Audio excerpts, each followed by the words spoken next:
All right. Howdy do. Yeah, I should probably clear my throat before I go on. Welcome, everybody, to the Rant. I am Pugs Moran. We're here on the Radio Misfits podcast platform, also coming to you live from the Kelly Moore Memorial Studios in beautiful Burbank, south side of Chicago. I almost didn't come in and do a show today. And I start out every show like this, like, oh, woe is me. I can't shake this cold, you guys. And it really only comes out when I try and talk. And then suddenly everything's, but we're going to make it through. We're going to make it through. Why? Because we've got a crazy day of things to talk about. I mean, Friday was a crazy day of things to talk about in this world of ours, but a lot of it broke.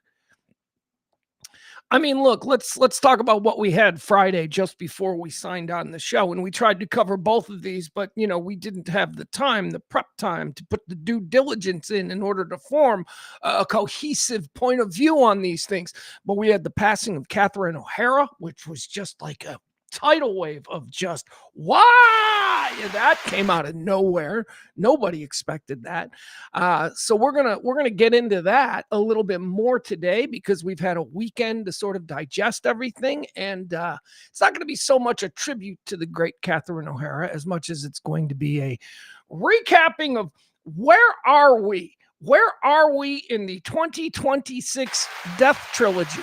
You know me, I like to keep the trilogies in order. So I begin on the first day of each year and start compiling lists of celebrities. And Catherine O'Hara is definitely a big one. We started, we started out slow in 2026. We had to wait forever to get Bob Weir, right? Bob Weir was the first one.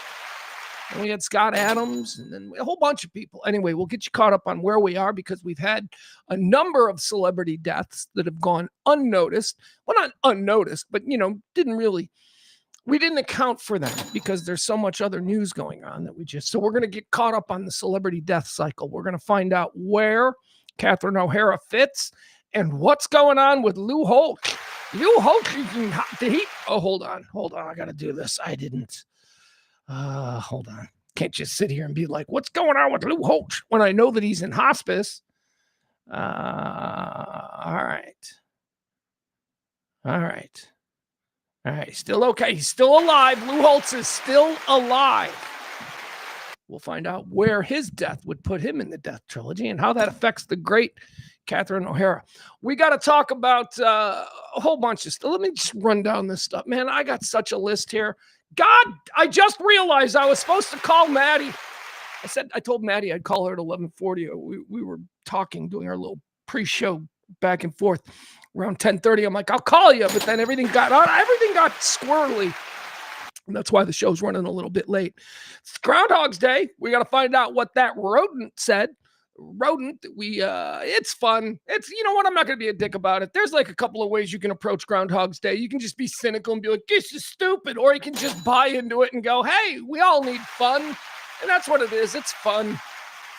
We'll find out what old Punxsutawney Phil got into this morning there at Gobbler's Knob, which I just love that name, Gobbler's Knob. If I was ever like big enough to start my own media company, I'd call it Gobbler's Knob Media. No, I wouldn't, but it would be kind of cool. Kind of a good name. We're going to something I've been talking about the last couple of weeks, the off-ramp concept. The idea that this show is for normal people. This show is for normal. How do you know I'm normal? Well, have you ever been escorted physically off an airplane while people videotaped you and then went viral? Huh? If you've never had that happen, then you're normal. You're normal. If that's happened to you, you can't listen to this show. You're not allowed. Federal government will kick in your door and tell you can't be listening because you're not normal.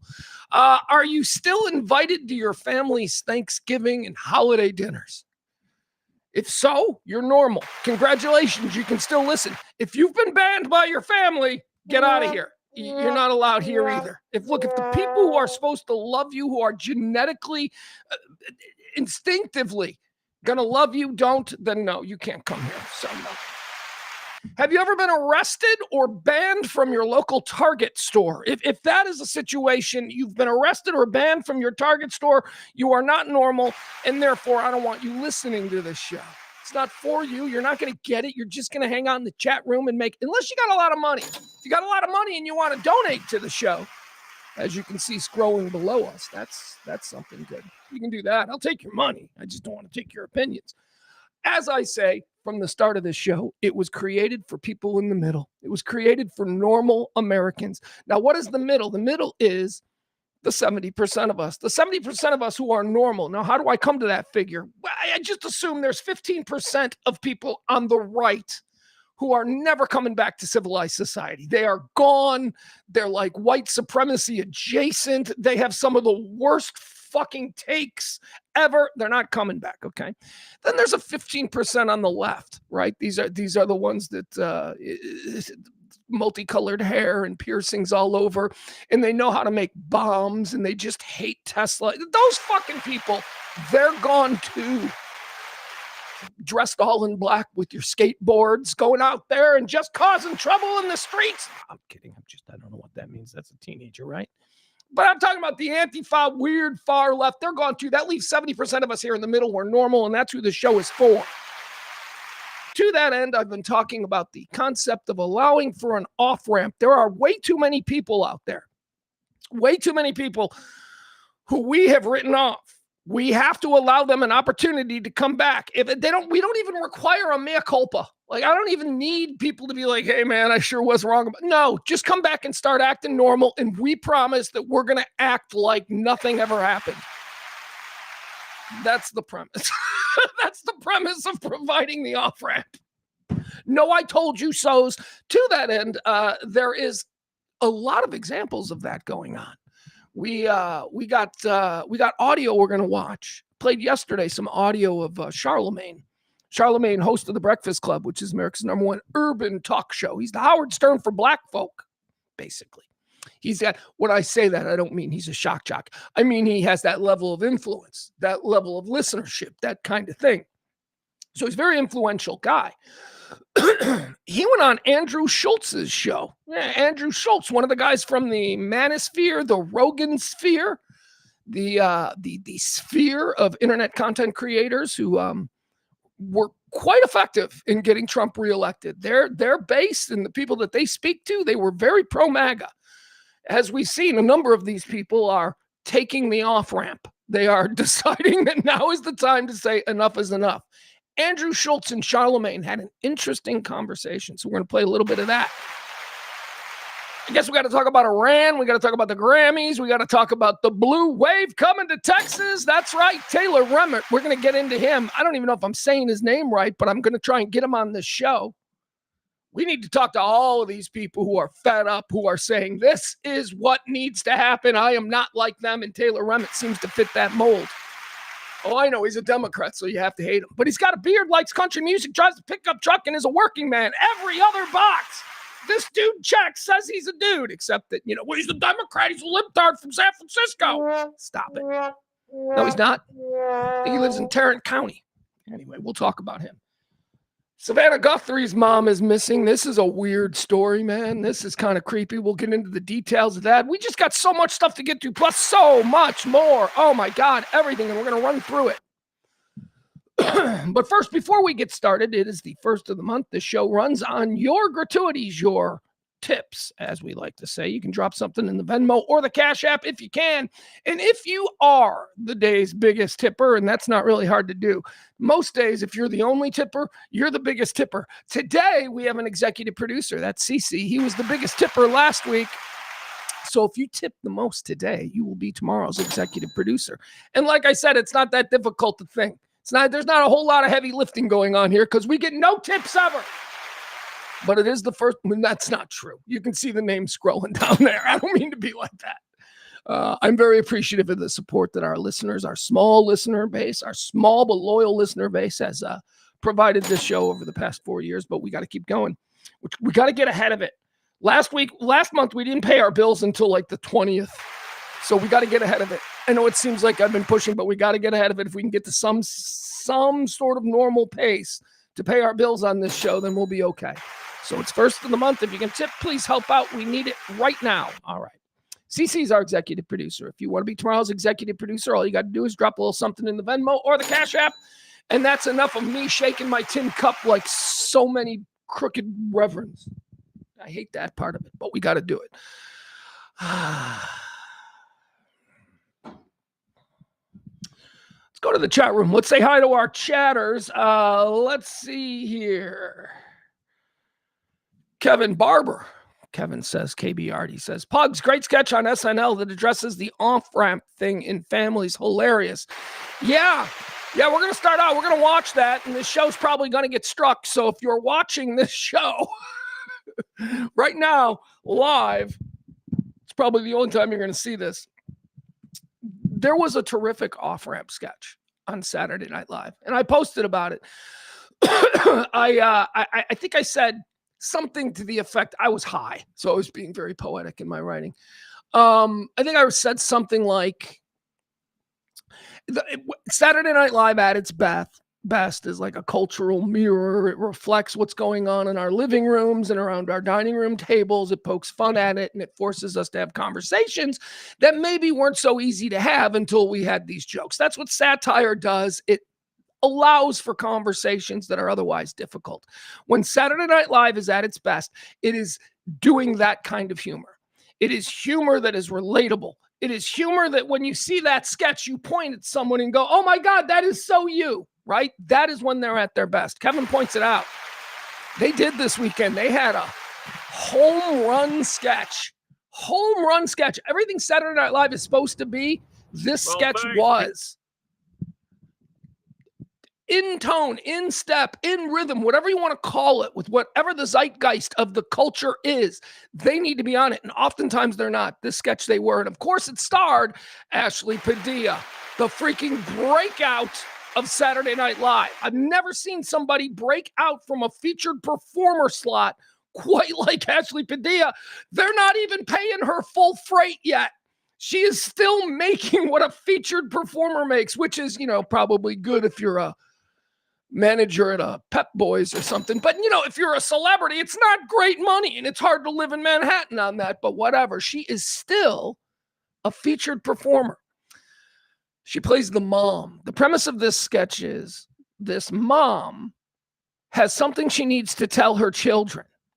And it is so brilliantly executed, so incredibly written. I don't know who wrote this sketch, but I told you yesterday, last season, there was sort of a warring writer's room, and you could tell from sketch to sketch which clique of writers wrote what bit, right? And it was very schizophrenic, and I didn't like it. This year, there seems to be some, God, look at Pugs going into the weeds on what he thinks funny is. That's like the worst. Let's just watch it. Anyway, here it is. This is a home run sketch from Saturday Night Live about the very topic we've been talking the last couple of weeks, providing an off-ramp for people we love, who we've been warring with. Well, thanks, kids, for flying in to come see your old mom and dad. Of course, Dad. Oh, we love you. We love you. Oh, well, should we head to the restaurant? I'm starving. Oh, yeah. Wait, there's something I need to tell you all first. Oh, okay. What is it, Mom? Is everything okay? I'm only gonna say it if after I do, you promise you will not react. No talking, no faces, no nothing. All right, wait, I got to pause just for a second because I want to make note that Ashley Padilla, the mom in this sketch, has already crossed over for me into that comedy lane where only a few people occupy it. Bill Murray has it. Famously, Christopher Guest still has it. Who else has it? Bill Hader has it. Jason Sudeikis has it.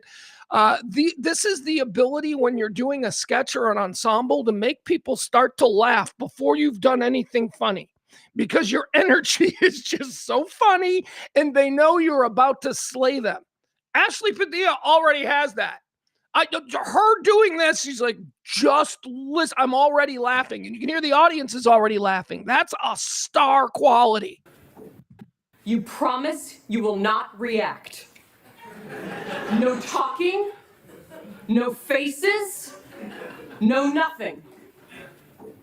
Mom, what is going on? Yeah, you're scaring us. The thing I'm going to say is shocking. And it's going to make you want to react.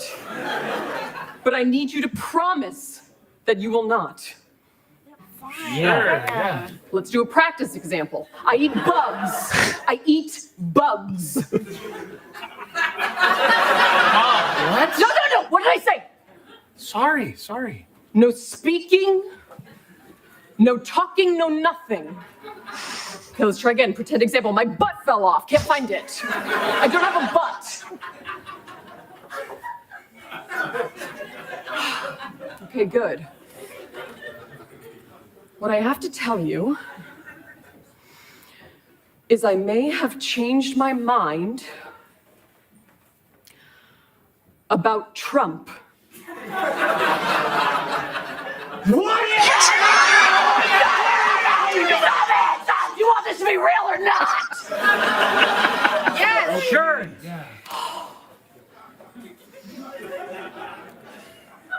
I feel now like he might be bad for our country. Oh, What'd I say? I'm sorry, Mom. You've got to be joking. We've been saying this since 2016. Oh, I'm sorry I'm late to the perfect party. Do you guys want this to be real or not? Yes, absolutely. Then give me grace. Grace. I feel like maybe some of the things he says aren't true. I'm going back. Bye. I take it back. Mom, come on, don't do that. Guys, come on. Can't you see this is hard for your mother? Also, I want to remind everybody it is my birthday. And Greg, we are going to get to that. And for the record, you little brats, I do still think he's a good businessman. You know what? This is why nobody likes your side. You think you know everything with your matcha, rapping Hamilton, and your IUDs. Just have kids already. What are you talking about? Maybe we could talk about this at Red Robin. I'm afraid they're gonna give our table away, and I want my birthday scoop. Okay, Mom, we're sorry. We'll be quiet. Just say what you need to say. Fine. But I swear to God, if I hear a single "I told you so," I will go see the Melania movie tonight. You hear me? Okay, We're stop. serious this time, really. Then I will speak. The things that are happening, no one could have seen coming. Okay. I feel like the way they talk about guns is different for different people.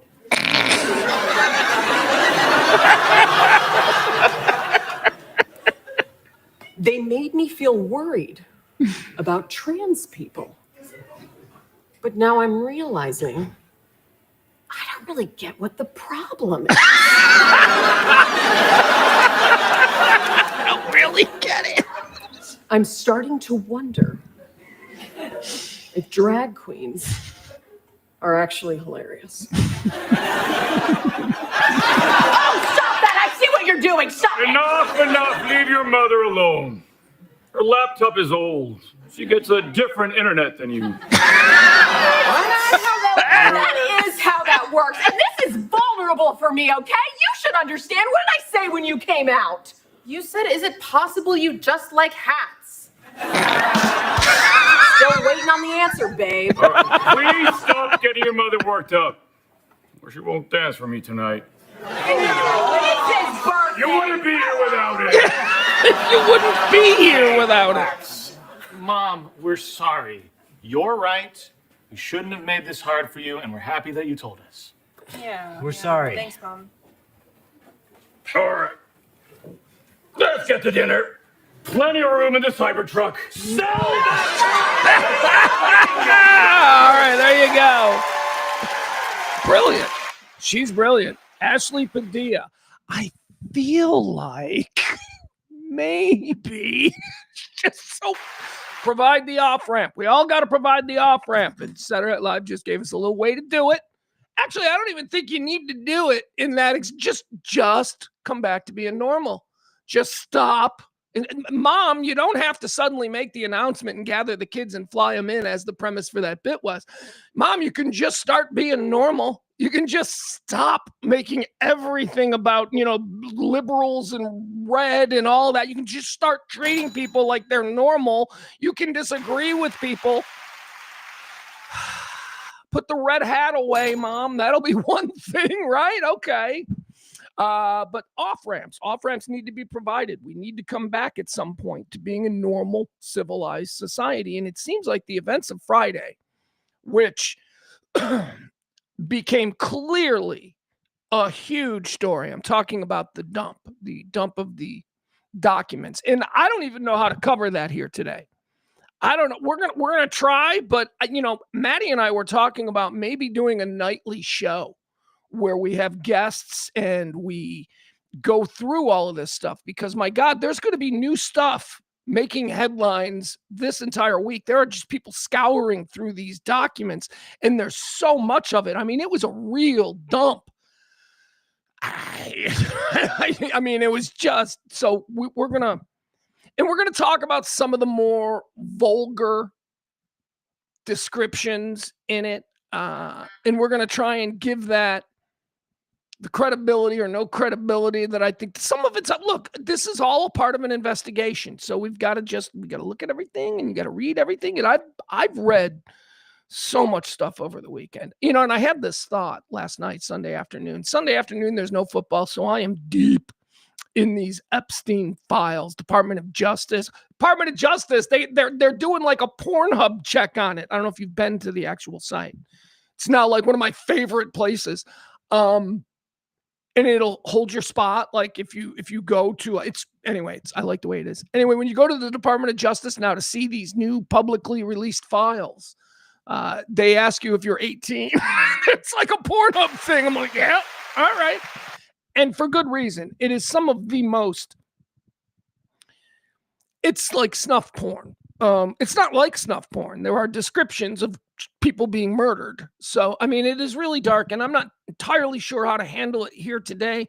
We'll do a segment where we talk about some of the stuff, but I really do think that it needs a more long form kind of thing. So we might have an Epstein show coming.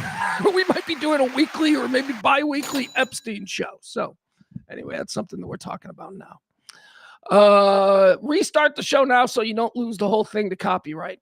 Frank, see, that's the kind of advice we need around here, but it's all right. We're just doing a live show. We'll probably lose the whole thing to copyright anyway. I don't know how that works. I wish I did. So anyway, back to the off-ramp thing. I want to play one more thing. This is Andrew Schultz, who is somebody who needs the off-ramp. He is a Magosphere, Rogan Sphere podcaster, stand-up comic, one of the guys that was aligned with the MAGA influence that won the election for him, or at least, if you listen to the pollsters. These are the people who are the difference makers. And one by one, they're starting to go, we made a mistake. Andrew Schultz did it last week. We played some cuts of him talking about ICE and violations of the Constitution and all of this stuff. Well, he had Charlemagne on. Charlemagne is someone who does not need an off-ramp. Charlemagne, as I said, is the host of The Breakfast Club, America's #1 urban morning show. Charlemagne has always been measured. Charlemagne isn't a crazy lefty. He's not. He's a measured guy. And he's always been consistent. I don't know about this guy. This guy seems like a con. He's always kind of taken that approach. Andrew Schultz hasn't. Andrew Schultz did not see the con. Andrew Schultz did not think that Trump was as bad as other people did. So he needs an off-ramp. He sat down with Charlemagne. They talked about this whole thing. Let's watch a little of this. This is Andrew Schultz and Charlemagne from Andrew Schultz's podcast. Interesting little conversation. It's not a whole lot, but we'll watch it. But I will say that this was a breaking point for me in the way that the administration responded to it. Like, I didn't think what's happening right now with ICE could happen in America. I genuinely did not think that was possible. I thought our institution, I thought the Constitution would hold up. When I see it and then immediately defend it, I start to go, we gotta be very loud about this. Like, it all of a sudden becomes not like liberal catastrophic thinking. It starts to become very reasonable, nuanced criticism of the administration. So basically what he's realizing here, the big epiphany is, hey, everything the liberals were saying that could happen is happening. It is no longer crazy clutch your pearls, them being just drama theater people. No, it's really happening. There really are federal troops kicking in doors in American neighborhoods. He is having this epiphany right now and he's trying to share it. And yes, I would love to grab the low-hanging fruit and start kicking him in the sides, break a couple of ribs for being such a fucking idiot, but we can't do that. We have to allow these people to work through it. Now, what we also will do is we will never forget that they were, not all together where they should be when it comes to making moral and reasoned and logical decisions, but the off-ramp needs to be provided. Never forget, we just can't bring it up. You get it? We just can't bring it up. We just can't be like, well, unless 5 years from now, you're drunk at a wedding and you start screaming at each other. Then maybe all bets are off. You know how that goes.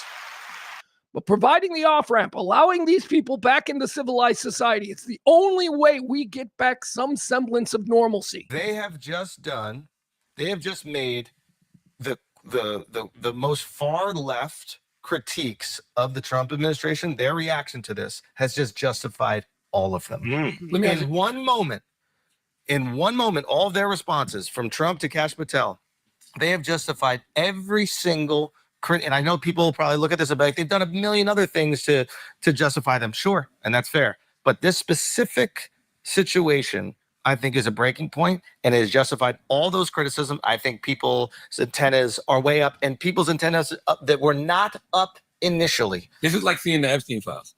Because it's like, wouldn't it be nice if we got those? It's like, damn, y'all really been lying to us. Like, damn, like you really lying. Let me ask you a question. Yeah. All right, there you go. A lot of people having sort of moral reckonings with themselves. That is Andrew Schultz and Charlemagne. Not sure exactly when that was. I thought that was just recent, but it may have been last week sometime.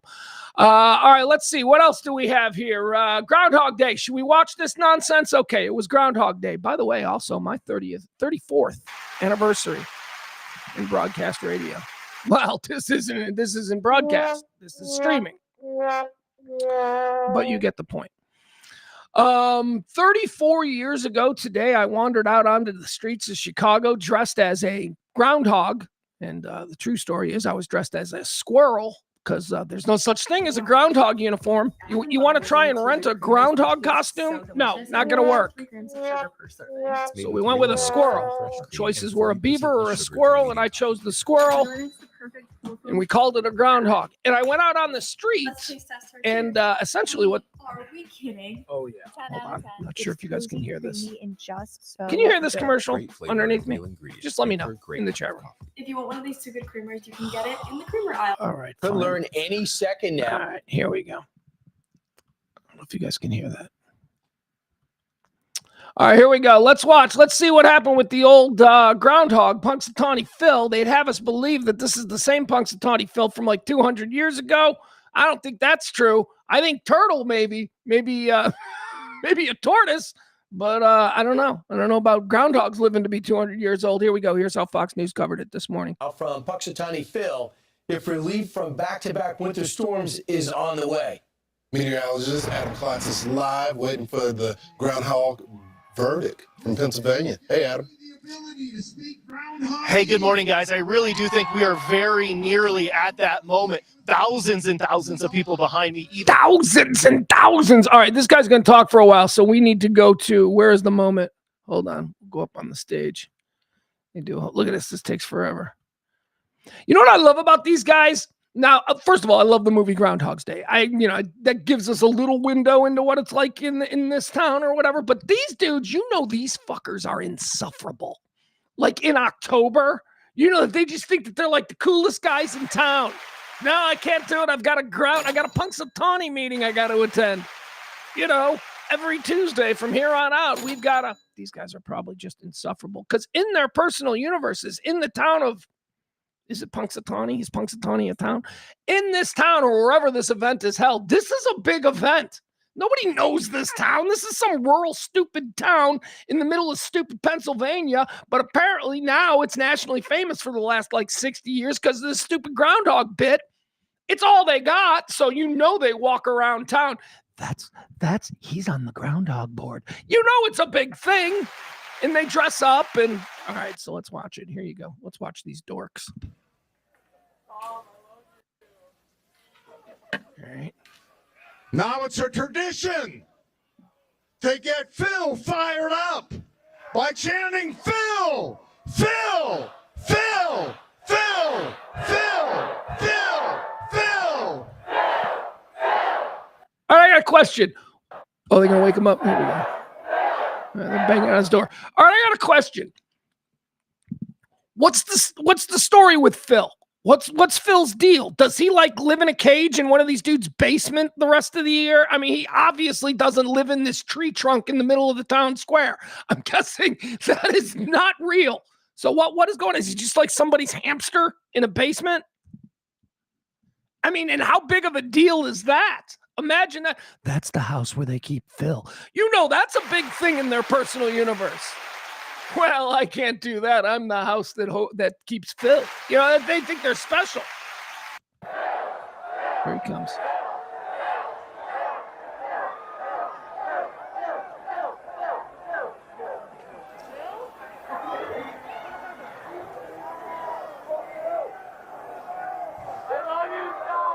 You know, I've had a few rodents in my house growing up. By that, I mean literal rodents. I used to have mice. I kept rats. I had hamsters. I had a gerbil.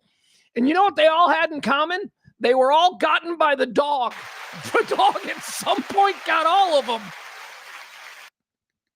You think that's a problem in whatever house houses Phil? You think like kids aren't allowed to play with Phil? Or like the dog, get the dog away from Phil. I mean, yeah, that would be a big deal. Oh, there you go. That's a screenplay. I just got another idea for a screenplay, another comedy. The house that houses Phil, they killed Phil, and now everybody in the town is mad at him. They didn't kill Phil. Something happened. Like the dog got him. I think the dog got him. All right, let me start working on that screenplay. Another screenplay, another film treatment that will go nowhere. There we go. They're bringing out Phil.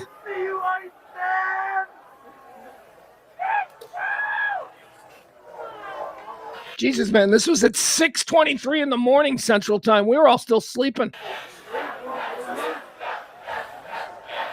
6:20 or 7:23 Eastern Time. You hear these people screaming, you know they're all shit-faced. You know that this is one of those events that, especially since it fell on a Monday, they were like, everybody took Monday off. They were partying last night on Sunday night. They probably woke up at like 4 in the... No, they didn't go to bed. They're drunk from last night. Oh, you don't think this is like some reasonable, well-behaved thing in this town? No, everybody's drunk. The bars are open. You know that that's part of this whole thing. And they're all chanting at 7:30 in the morning because they're drunk in 1-degree temperatures, by the way.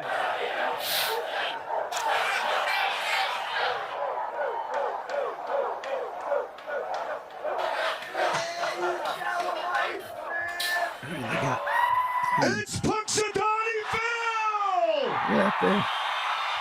He's cute. He remembers this from last year. He's like, holy fuck, they're doing this again.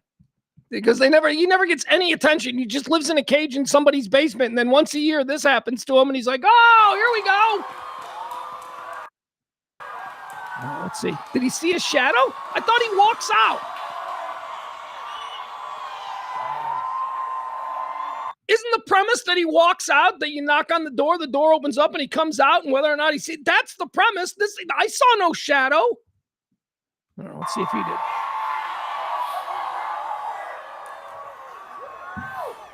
So they don't put him down. They don't put him down. They don't put him down because he'll run away. Oh, no, they're going to do their stupid speech that somebody probably spends. One of these guys probably, I'll tell you which guy. One guy, there's a joke, and he's the only one who laughs. I'm telling you, that's the guy who wrote it.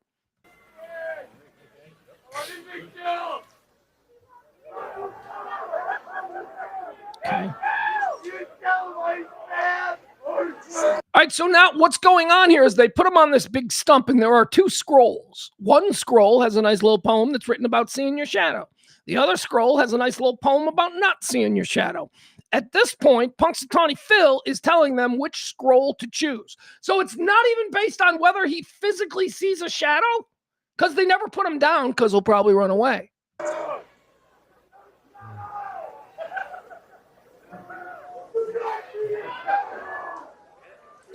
We have a scroll. Okay, here we go. Let's find out. More winter or early spring?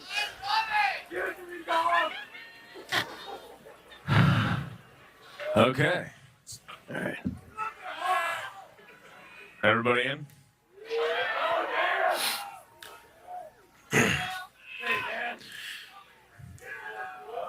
Hear ye, hear ye, hear ye.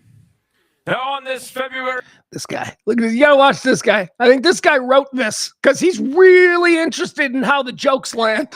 Just watch him. February 2nd, Punxsutawney Phil, the seer of seers, prognosticator of all prognosticators, was awakened from his wintry nap at dawn on Gobbler's Knob. Phil looked to the skies and then, speaking in groundhogese, directed President Dunkel to the proper scroll, which reads, "It's my great honor to answer your annual call. So I rise again this morning to greet you all. But today I wake thinking of numbers and time. America turns 250 and I'm at least 139.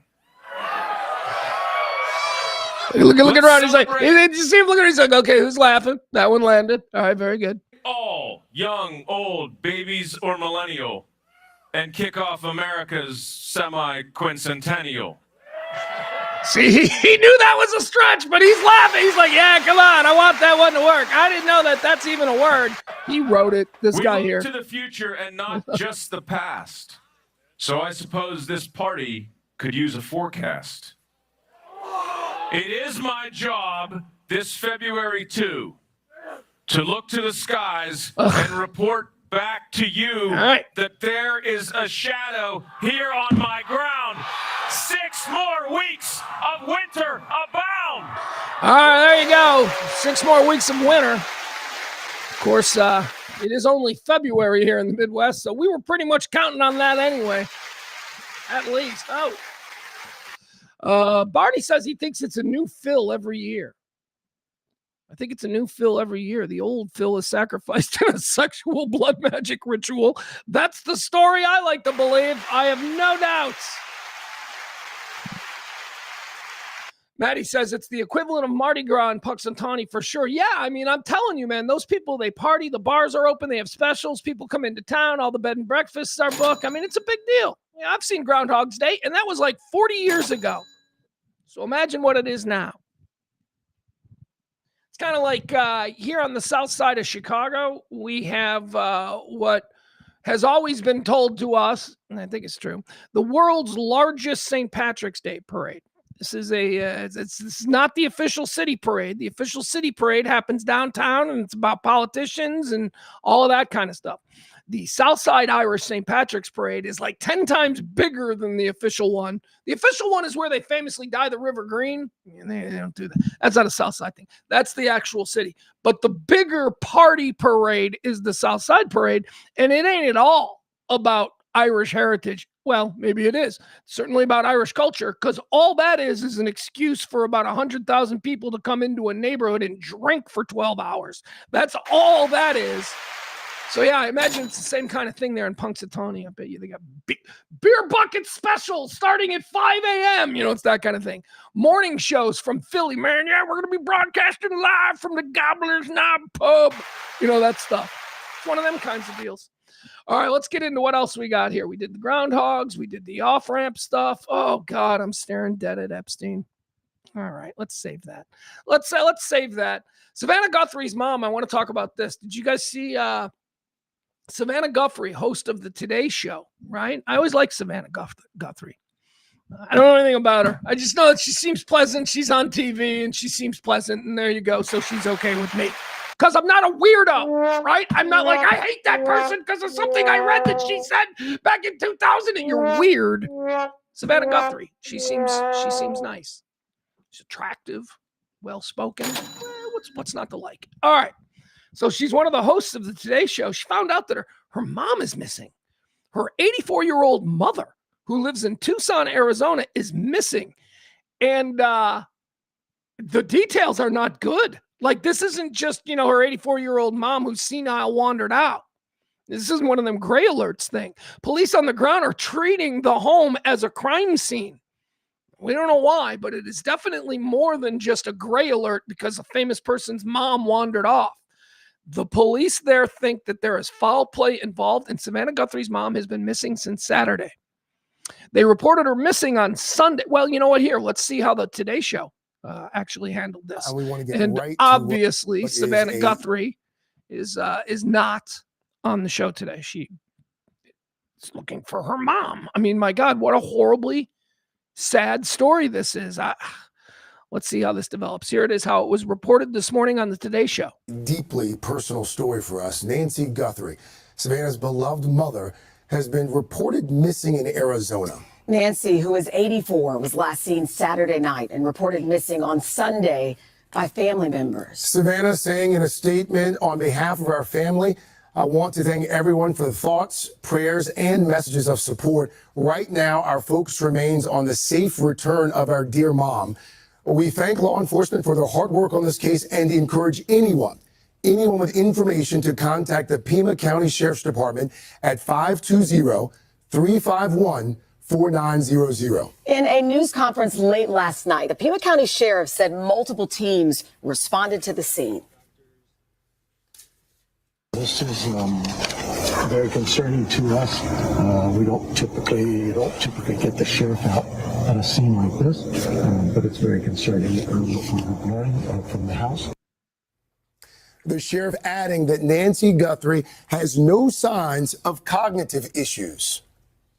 She's has no cognitive issues at all. She's very alert, very of good sound mind. Just some physical. 84 years old. NBC's Tom Winter covers crime and security. Tom joins us now with the latest. Tom, good morning. The sheriff said that what they found especially concerning was the scene at the house. What's the significance of that? That's right, Craig. And obviously our thoughts and prayers are out with our colleague Savannah this morning. People go missing all the time in this country, and it can be a frustrating process for families as they ask law enforcement to look and intervene. One of the things that police do first is they go to somebody's house in a case like this. And according to what the sheriff said last night in Pima County, what they uncovered was a scene that was, quote, very concerning to them, but later used the phrase grave concern at the press conference last night. So it was the evidence that they found at Nancy Guthrie's house. She's 84 years old, that they found there that led them to this point where they thought that this is something that required their urgent attention. They were able to get out helicopters last night to use infrared cameras. They've got all right. up. So There you go. That's basically everything that we've already heard. It's serious. Gray alerts don't get helicopters up. Okay. Gray alerts do not get county sheriffs doing press conferences in the middle of the night. Now, I do acknowledge that maybe there are some things different about this gray alert simply because the daughter of the missing woman is such a high profile person. Okay. But you still don't get helicopters up. Okay. You still do not go on camera, especially when you're talking about a relative of somebody who's very high profile. You don't go on camera and say, this is very concerning. Without giving any details, the sheriff said, we walked into the house and it's obvious that there was a fight. It's obvious there was a scuffle. It's obvious that something went on here. The house was ransacked or whatever it is, and now the mother is missing. This is a very scary story. This is very scary. I mean, you wonder about all kinds of things, right? Random You know, is this just American random crime? Somebody kicked in the door of an old woman. I don't know if she's living alone. I don't know what the details are. Somebody kicks in the door and they're going to ransack the house. And I don't know. Is this, again, is it just that? Or is it because she's Savannah Guthrie's mother, which would be a whole nother kind of thing? You start wondering, what has Savannah Guthrie ever done that would, cause people? It doesn't seem like she's partisan or idealistic in any way. She's just, I don't know. But that's where my mind is at. My mind is drifting into, is this just another example of the deteriorating nature of our culture, of our society?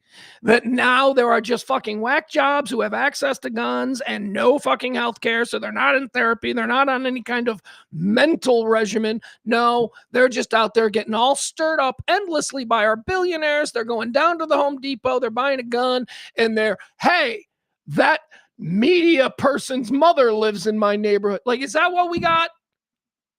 Because everybody in Savannah Guthrie's mom's neighborhood knows that she's Savannah Guthrie's mom. These little close-knit neighborhood communities, come on, like I was talking about with the Punxsutawney Phil people in their personal universe, being on the board of the Punxsutawney Phil thing is a big deal. Living across the street from Savannah Guthrie's mom is probably something you've told at dinner parties. Well, Savannah Guthrie's mother lives across. It's just a thing we do as people. So people knew Savannah Guthrie's mom lived there. I mean, is this a crazy person? I'll show them crooked mainstream media or whatever. I mean, trying to figure out the motivations for broken people in our society, that's a show in and of itself. Well, we kind of do it, don't we? Every day since 2021. So I don't know. I just know that's a very frightening story. And I'm sure that we will see more, and we will see more. The Grammys were last night. Didn't watch. Don't care. Don't know any of these people. I'm a middle-aged white man. For years, 7 years in a row, I think we flew out, my partner Kelly and I, we flew out to Los Angeles, the Staples Center. One year, I think we went to New York. We would go and we would cover the Grammys every year. They had like a Super Bowl media row there at the Grammys where they would just dump every radio show in the country in the private restaurant there at the Staples Center where the Lakers play and where the Grammys are held. Actually, was it held there last night? I don't even know. Point is this. We went for years and we loved the Grammys, and I have not watched the Grammys since I stopped going. I don't know. I think it's a combination of, I'm just old. I don't know how to pronounce the names. And when they talk, I need to have the closed captions on and I need to be able to pause it because I don't know what anybody's saying anymore. Everything's like some hybrid of Spanglish and Ebonics and, Afro-Caribbean. I don't know. Everybody in music seems to have a weird way of talking. So I didn't watch the Grammys. And we sure as shit aren't going to play just a hot clip mix of all these celebrities saying, yeah, we don't like ICE. Because, my God, they sure did that last night. A whole bunch of them. They wore their ICE out pins and they made their speeches and all that kind of stuff. And I agree. I absolutely agree with the sentiment. I am with you. I am just for one, not one. There's probably a whole bunch of us. I'm just done with celebrities ruining important issues. And that's what they've been doing now for about 5 years. The eye roll that we get when a celebrity, a Mark Ruffalo, if you will, decides that I'm going to use my platform to tell shut up, dude. All right. We've got millions and millions of influencers and podcasters and all that. Everybody's getting their takes out. Just be a fucking actor, because what you have done now with your endless and relentless hypocrisy, the Hollywood stars, they're all so they're all such hypocrites. There you go. It took me a while to get there. They all fly private because they don't want to mix with us. Everybody flies private now. Celebrities didn't used to fly private. When I was a kid, I was on a plane with somebody famous, and today they'd be flying private. I don't remember who it was, but I remember it was somebody famous because I was told somebody famous is on this plane. Anyway. Sports teams used to fly regular flights with other people. You could fly to the West Coast with, the Mavericks or the Bulls or wherever it is you are. That's how it used to be. Now everybody flies private. And then they'll tell you about the environmental footprint and all of that. Just shut the fuck up, okay? We don't need it from you people anymore. Maybe there was a time when there were limited platforms where back in the day of the gatekeepers, when, you were a star because the guy who ran ABC said you can be on this TV and everybody can watch you. And I said that you can do that. I am the gatekeeper. We are long past that now. Back in the day where they were gatekeepers and it was like somebody Breaking Bad on the establishment and they'd make a speech, Marlon Brando at the Oscars in the 70s. We are long past that shit being cool because now it's just all performative. It's performative moral signaling from people who, I'll tell you, I covered the P. Diddy thing, man. You people, you are in no position, celebrities, to be ruining these issues for otherwise right-minded people. And that's what I believe is happening. I believe there are a lot of issues that are very serious that celebrities are always, that most people in the middle are now rolling their eyes and thinking the entire issue is bullshit because they're tired of hearing it from a 22-year-old. A 22-year-old who flies private and has 5 homes. Bill Maher had something really great to say on this subject. He was Friday night. He does this show on HBO. Been on for like 20-something years. I've gone back and forth with Bill Maher. I jumped out of his show around about 2018 because I just couldn't take it anymore. I just didn't want. Oh, hold on. Jesus, why do I do this?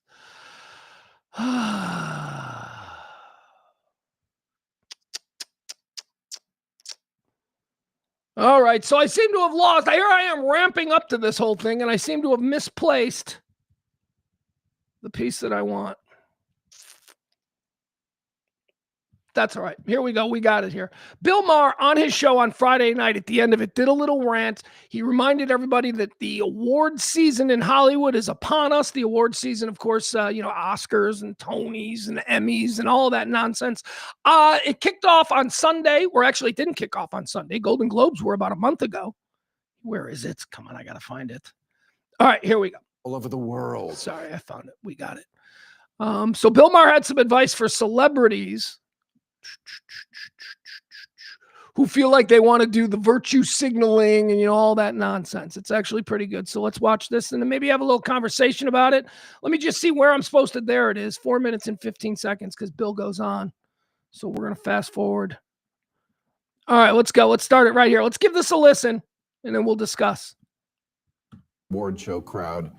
Don't use it as a platform to make a political speech. You're in no position to lecture. Hold on, let me back it up. Here we go. Congratulations for raising awareness. The awareness you really care about, which is how wonderful you are. Ricky Gervais once told the award show crowd, don't use it as a platform to make a political speech. You're in no position to lecture the public about anything. You know nothing about the real world.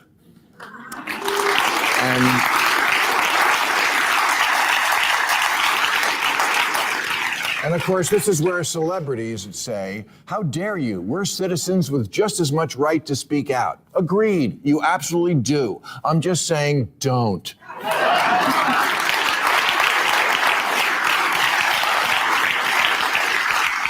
It's having the opposite effect of what you want. Every big name in show business came out for Kamala Harris, from Oprah to Clooney to Beyonce, and she lost every swing state. A survey of Ohio voters found Taylor Swift's endorsement actually had a negative impact, with 24% saying it made them less enthusiastic about her as a candidate. Come on. Read the room, Democrats.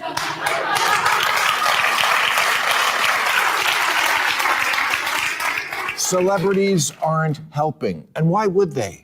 In a country where the big issue now is affordability, outside of, I don't know, Springsteen and a few others, celebrities don't strike people as relatable or in touch. And what their activism mostly activates is eye rolls.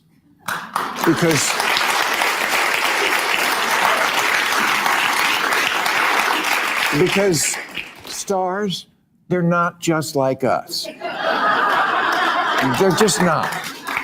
They fly private. They have 5 houses all over the world. They give their kids ridiculous names.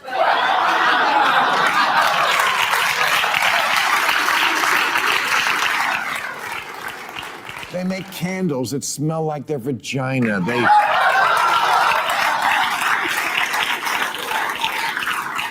They wear crazy amounts of jewelry. They buy castles. They buy towns. They buy islands. They have shark tanks. They insure their tits. They show up 3 hours late for their own concerts, and people still go. Please, it's okay. You're stars. We like you for who you are.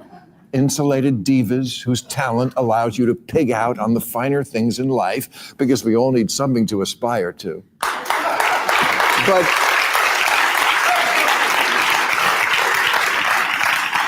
But being talented, which you are, isn't the same as knowing things or having the credibility to advise people on their politics. You rail against privilege, but you avail yourself of the greatest privilege of all, to remain clueless.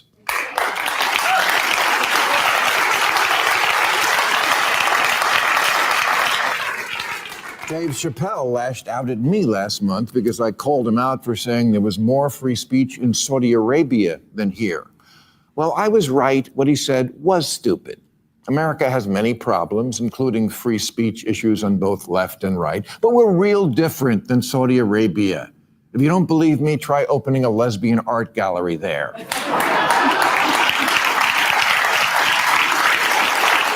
Or wearing a t-shirt that says Jesus is the one true God. Ricky's right. Celebrities don't know about the real world. So Democrats, it's great you have all the big celebs, but people see them as an arm of the Democratic Party, which they already suspect. All right, there you go. Common sense. All right. Sorry, jumped out at the end there, but you get the gist of it. What his point was, and it's one that I think is real important, is that the Democratic Party, whatever this new opposition party is, right? I guess we're still calling it Democrats. I was hoping that a third party would have risen up, but no, that doesn't seem to be taking any form. So the opposition party, the Democratic Party, what they've got to do is stop acting like celebrities are the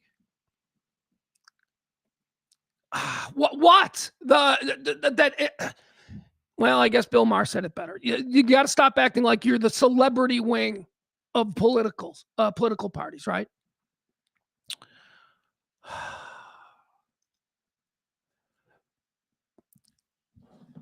I'm trying to find a way to segue into what I think is an important topic that we're going to talk about today. And that is what happened in the special election in Texas. Yeah. So over the weekend, here, let me pull this up for you. A new guy burst on the scene, a guy that I'd never heard of. I'm telling you about James Tallarico, who, by the way, is just crushing it down there in Texas. Tallarico is running for the Democratic slot there to run against John Cornyn for the Senate. Hold on. Let me find this. Make sure we give you... I gave this segment its own page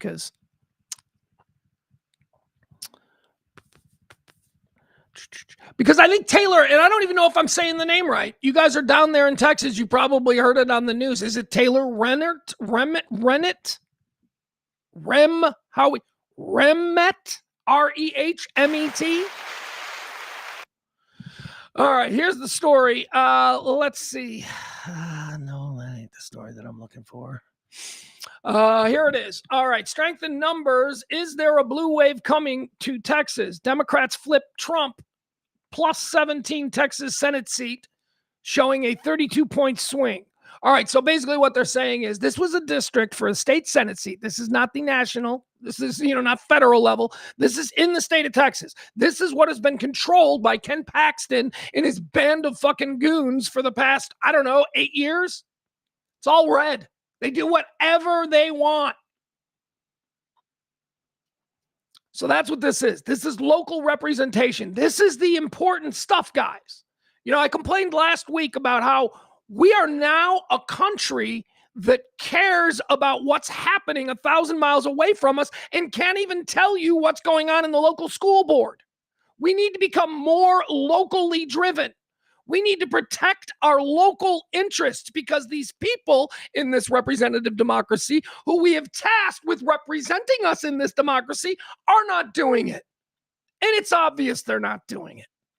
Everybody that we elect, everybody that we are offered as a candidate, everybody is some rich kid from a daddy or from a mommy who was connected before them. They all got law degrees. They all wear suits and they all get their fucking nails manicured.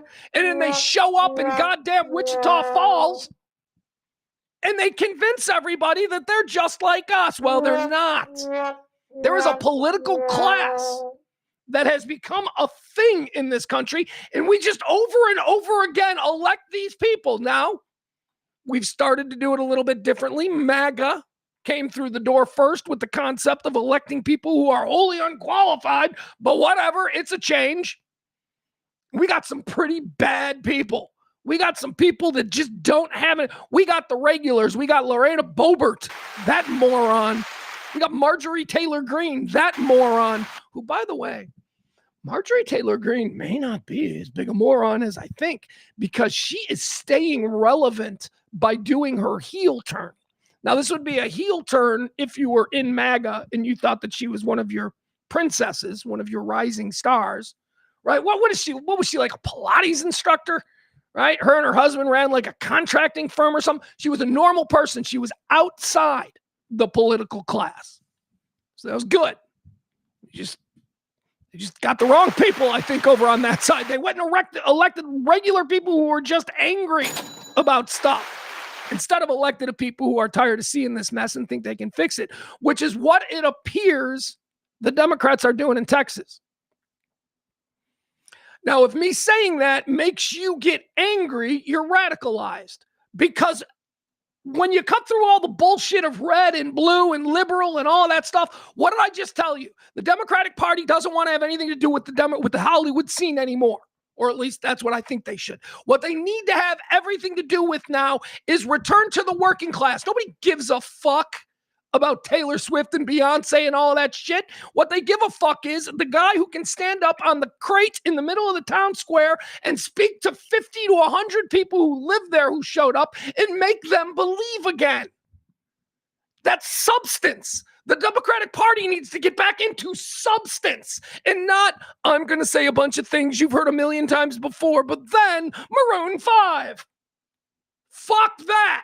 Nobody gives a shit about that. And in Texas, the Democratic Party seems to be recognizing that. Taylor Rehmet is the latest guy to make waves in Texas. He blew up a Trump district. Trump won this district by 17 points last November. This blue guy slides in here and suddenly he's all everybody in that area is talking about. Because he doesn't seem like a Hollywood liberal and he seems like... Anyway, let's get into who this guy is. Democratic candidate Taylor Rehmet has won a special election for the Texas State Senate District 9 in Tarrant County, a seat that Donald Trump carried by 17 points last November. As I'm writing this, approximately 99% of the whole vote has been counted, and Rehmet carried the seat 57.2% versus his Republican challenger, Lee Wambsgans. That's a terrible name. Whoever the Republican was. That's how cocky they are in Tarrant County.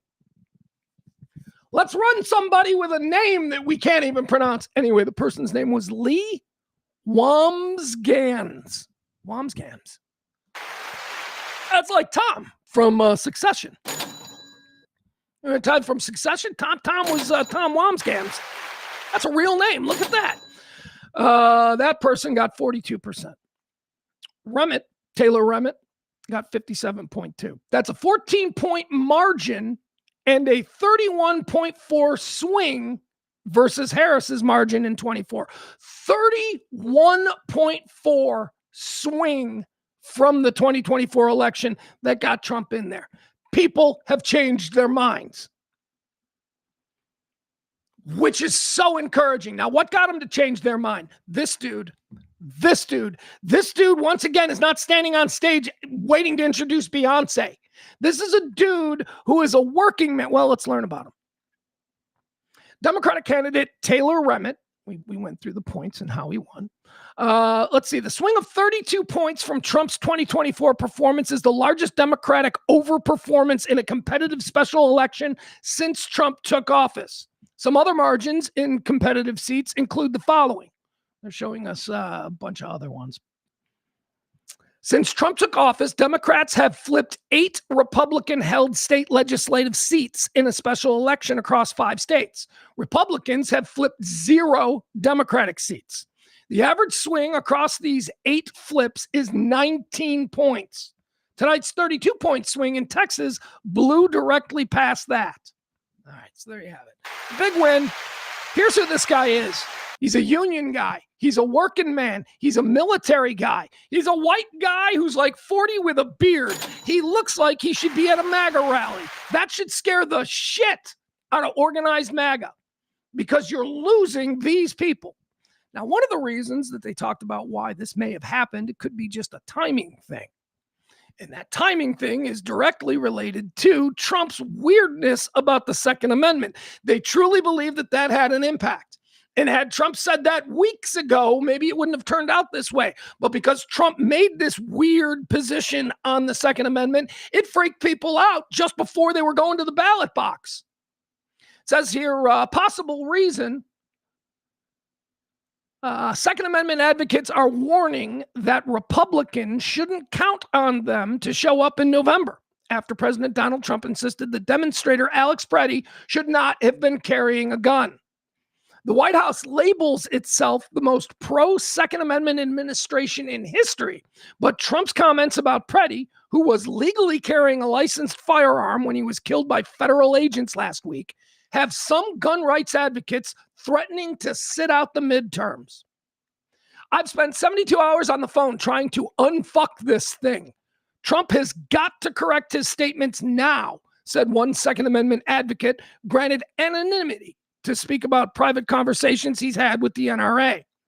The person said Second Amendment advocates are furious at Trump, and they will not come out and vote. He can't correct it 3 months before the election. So there's one of the reasons. They think that there was an organized word spread among these Second Amendment groups. Certainly this may have affected Tarrant County, as I imagine there are a lot of Second Amendment groups in Tarrant County, and they did not come out, and they think that that may have led to this. Bit of a warning shot across the bow to the Republican Party and to Trump in general about what could happen in the coming election. Now, look, the coming midterms are already predicted to be a walloping victory for the Democrats. How big this victory is? Again, they had already said it was going to be a victory for the Democrats, but now they're looking at the NRA people and the Second Amendment people being pissed at Trump and suddenly going, well, maybe Trump isn't a Republican. Again, late to the party on that. Trump's not nothing. Trump is whatever people he can manipulate into buying the bullshit that he's putting out. Taylor Rehmet, let's look at some pictures of this guy, okay? This is the new libtard. This is what you got to beat. Here we go. What's this? All right, here, let's look at some pictures of this guy. All right, there he is. Look at him. All right, put a red hat on him. You stick him in line there at the Georgia Fairgrounds, and he looks like an everyday MAGA guy. I don't know who these people are. Democrat flips Republican state Senate as Taylor Rehmet wins Texas Senate 9. Okay. Anyway, he's someone we should watch. Don't know anything about him. Here's what I know. I know that he's a union guy, and I think that that is something that needs to come back in a big way. When Kelly and I first moved to Texas in 2001, Chicago, Illinois is a union town. You got to be a union. And that manifests itself in some incredibly irritating ways. Like, I'll give you an example. If we were on the radio in Chicago as hosts and a light bulb burned out in our board, we would need to fill out a piece of paperwork, submit it to the engineers, and then the engineers would dispatch somebody to change the light bulb. Of course, I could have just flipped it open, grabbed a light bulb, changed it out, and done what could have been done with it. But instead, because of the union bureaucracy, it would usually take 24 hours to get a light bulb changed. Yeah. Those are real irritants concerning unions. But I'm sorry, they make up for it on the other end. And yes, look, unions built this country. Unions are the reason that we had a thriving working middle class. Because if you think for 1 minute that back in 1905, during the Industrial Revolution, if you think for 1 minute that old Henry Ford and the boys were like, let's do a fair day's work for a fair day's pay, you're fucking wrong. Rich people always attempted to exploit the working class. It was unions in this country that made it so that they couldn't do that, and so that we could have a thriving middle class, a thriving working class, the birth of the suburbs, 2-car garages, swimming pools above ground or in ground.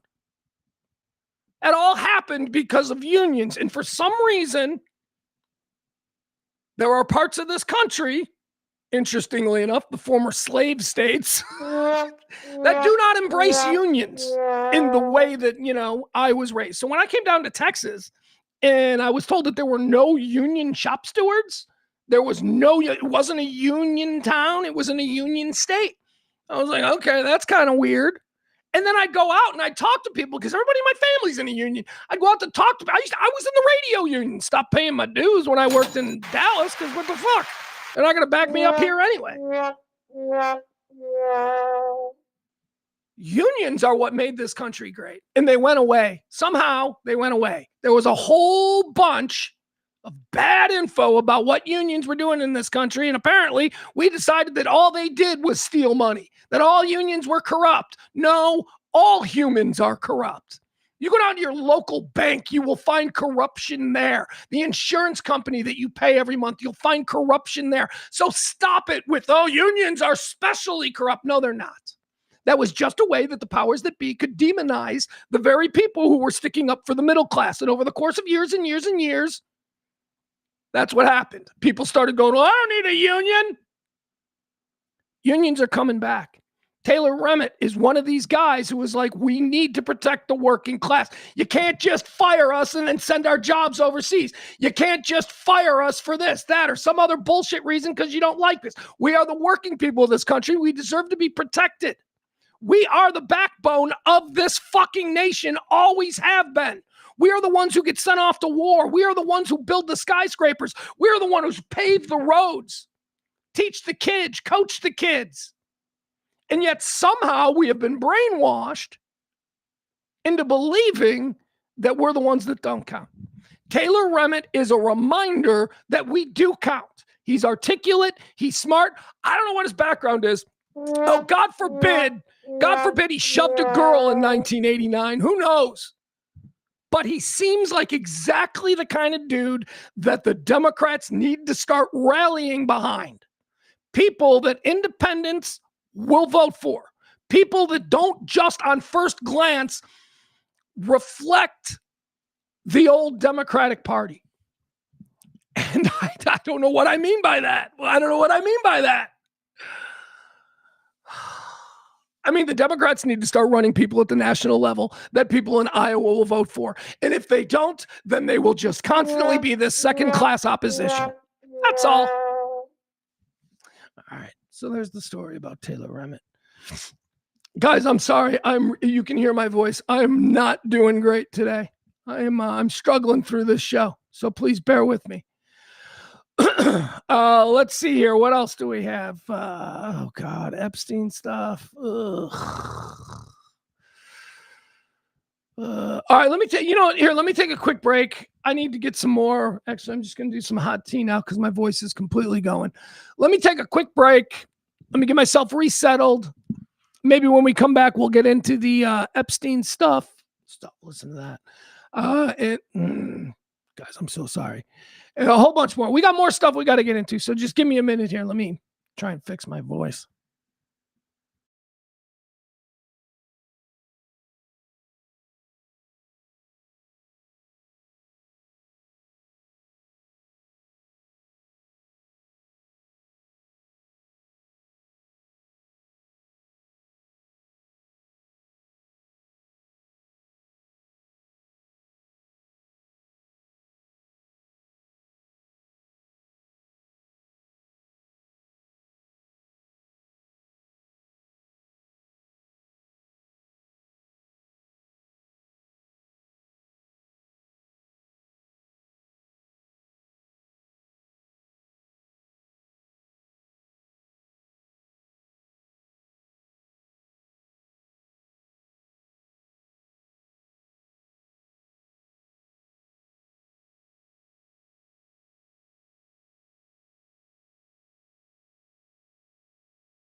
All right, guys.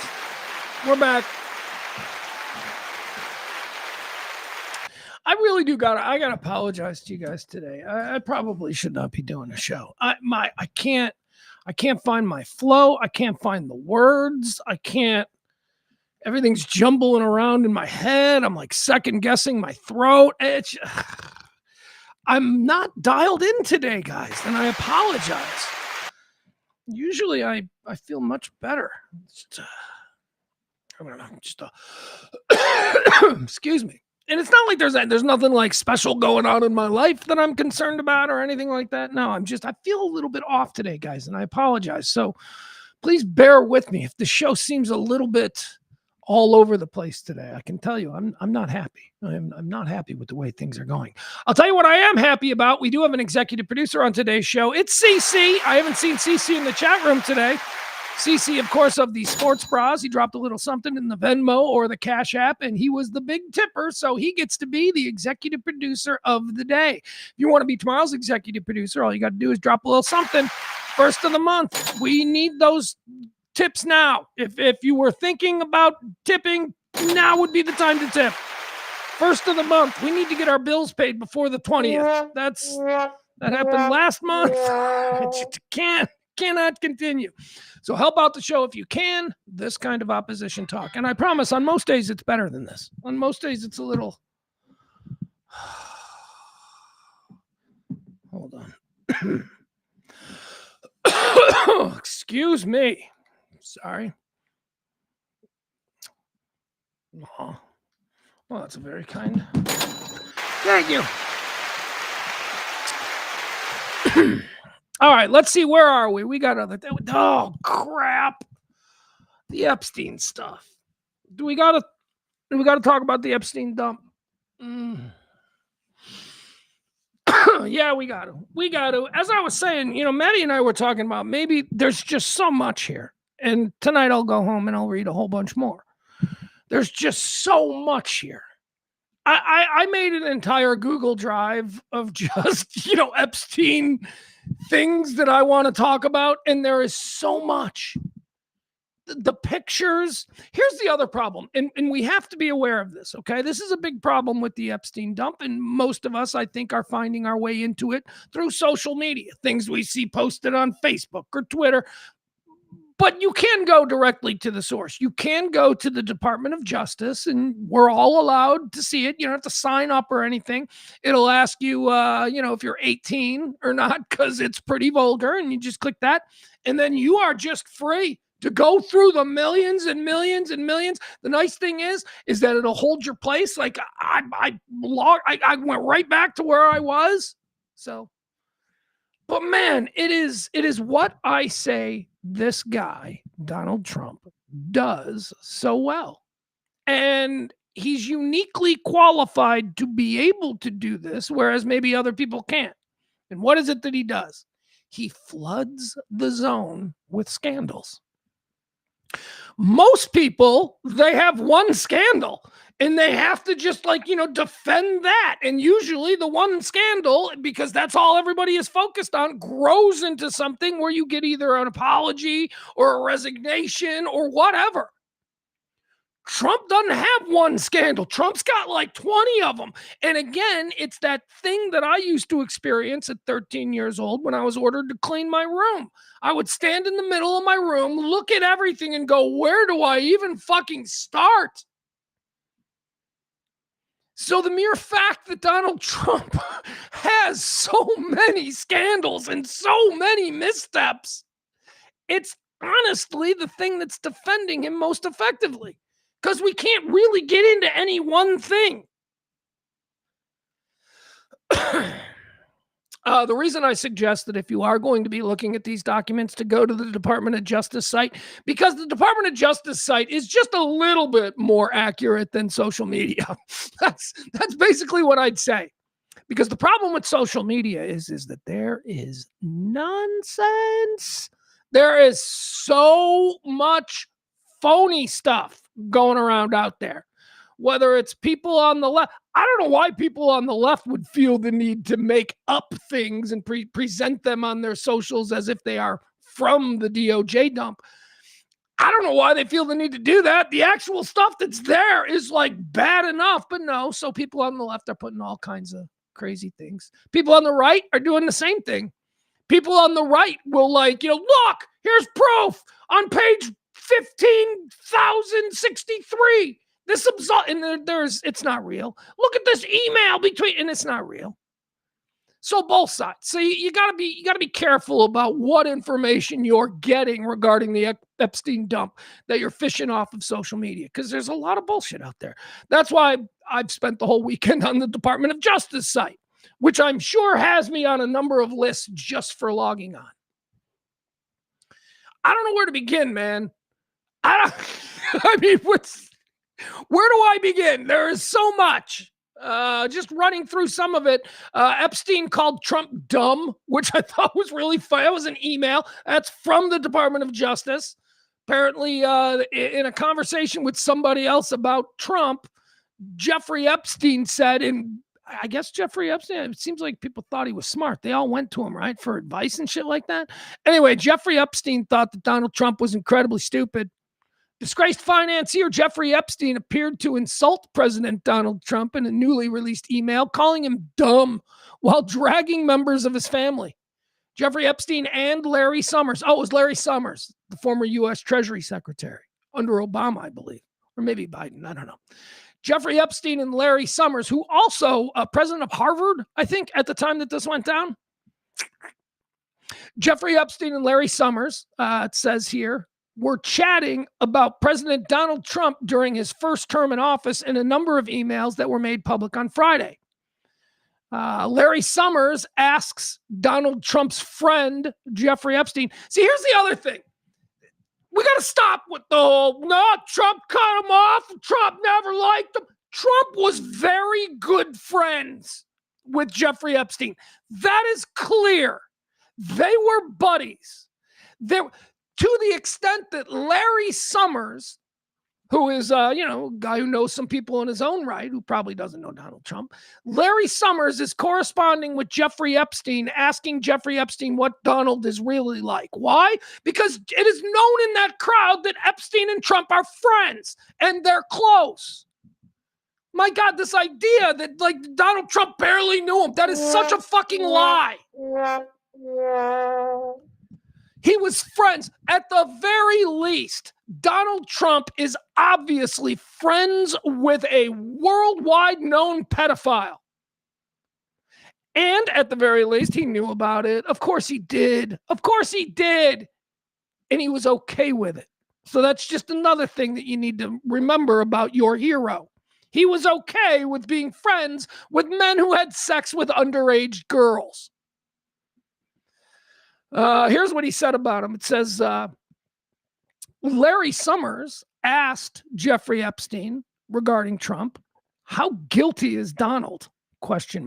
Summers inquired in May of 2017 email, where he went on to explore the possibility that Russia indeed helped Trump win in 2016, which Summers thought was plausible, but he wasn't sure. Trump has repeatedly denied any clue. We know that. Epstein replied to the question. Again, the question from Larry Summers was, how guilty is Donald? Epstein replied, your world does not understand how dumb he really is. In an earlier October 2016 email, Summers asks Epstein, how plausible is the idea that Trump is a real cocaine user? To which Epstein replied, zero. So there you go. He is honest about his intellectual abilities and honest about his drug use. He says Trump does not use cocaine. However, he says to Larry Summers, your world doesn't understand how stupid he really is. So that's even what the people in Trump's... And, Jeffrey Epstein, again, we're talking about people who are complicated. I don't think that Jeffrey Epstein had a daddy like Fred Trump. I think Jeffrey Epstein may have kind of gotten his way up there on his own. So there would be a resentment towards people like Trump, who I've been telling you was born with a silver spoon in his mouth. What is the saying that I love? Donald Trump. Yeah. Donald Trump was born on third base. Born on third base and thinks you're going to steal home. I don't know what it is. Anyway, it's a good one. All right, so there's that. So there's Epstein. We're getting a little bit. See, and the reason the emails are important from the FBI is because the emails are real. The emails are the things that you cannot deny happened between two people who had no idea that these were going to be made public. The emails are real, people. This is how these folks talk to each other. So Larry Summers really does, in their world, think, oh, if I want to know something about Donald Trump, who knows Donald Trump better than anyone? Well, his good friend Jeffrey Epstein. That's what this email proves to me.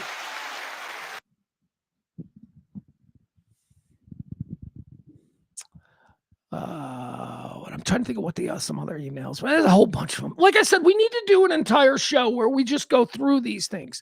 How about this? This is weird. We'll watch these. Why not? We all need to be sufficiently creeped out here on a Monday afternoon. This is some video. A bunch of video was released. See the video of him dancing and stuff? Here's a video of Jeffrey Epstein dancing with it. Just says a girl. Again, we don't know who this girl is. They've got her blocked out, right? We can't even tell if she seems like a 12-year-old or a 30-year-old, right? She's probably a young girl, but she could be 20. She could be over 18. We don't know, right? With that said, this fucking guy was weird, man. This guy Epstein was weird. I mean, this is weird. I wouldn't do this. Like, I wouldn't just start dancing around. I don't know. I'm not a billionaire, though, and I'm not into underage girls. Maybe this is what you need to do if you're trying to, seem cool to a 15-year-old. I have no idea.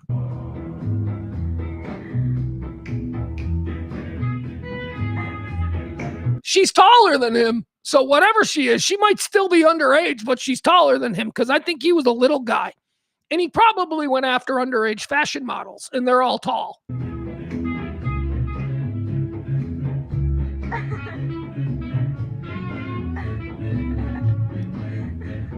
Listen to the giggles. Isn't it just creepy? Ugh.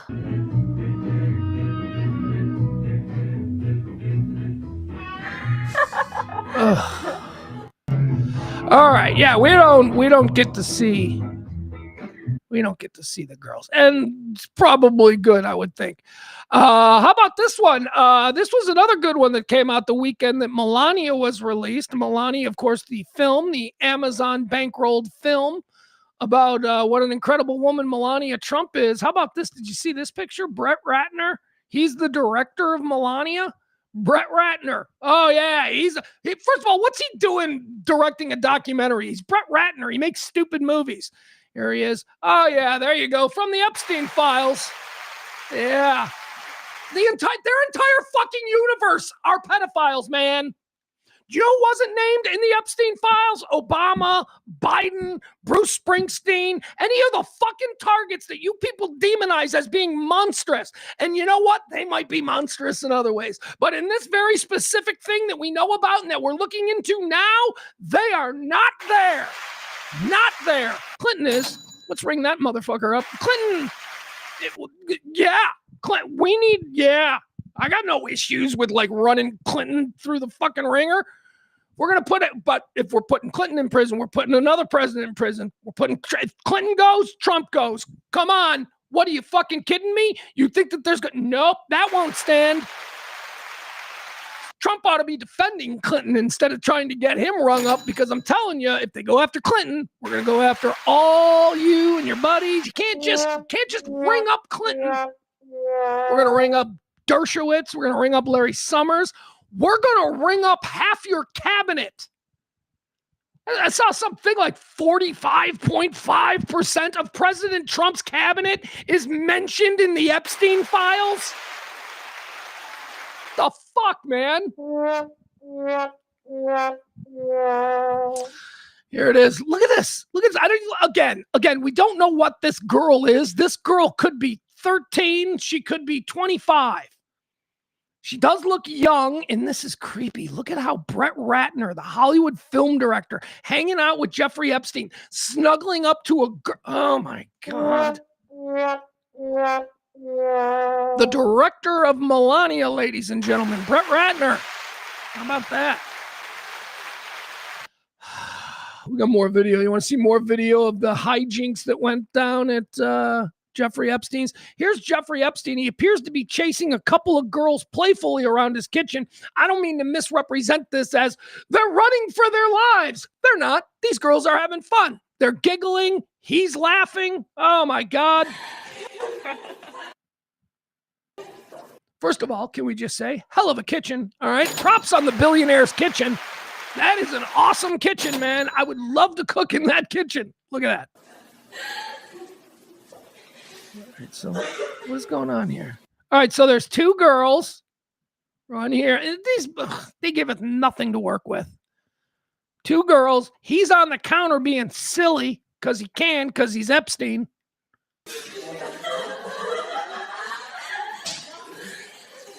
Oh, he's going to catch him.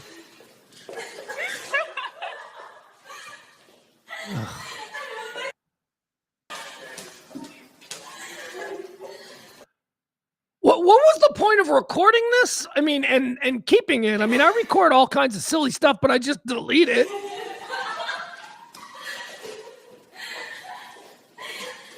Geez, I really want to see these girls. I'm like, I don't know. I probably shouldn't want to. Oh, wait, what was that? Was that a quick? Hold on. Did we almost get to see one of them? Hold on.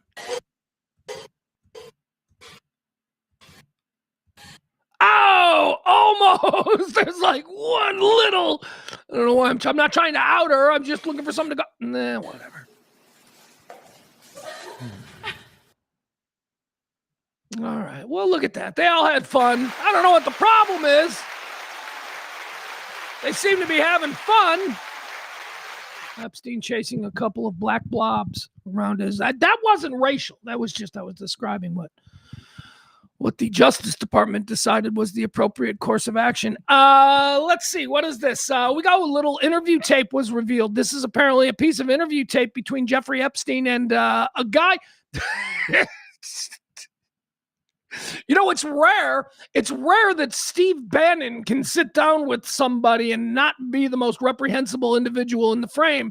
But Steve Bannon sat down with Jeffrey Epstein, and they had a nice little conversation. So let's see what Jeffrey Epstein was like just as a talker. Here we go.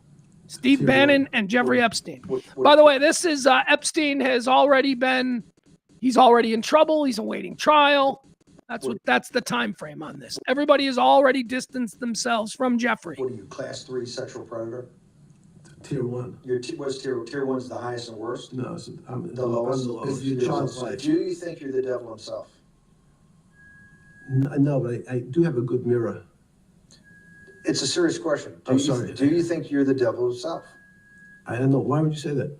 Because you have all the attributes. You're incredibly smart. You remember the devil is somebody knows. Smart?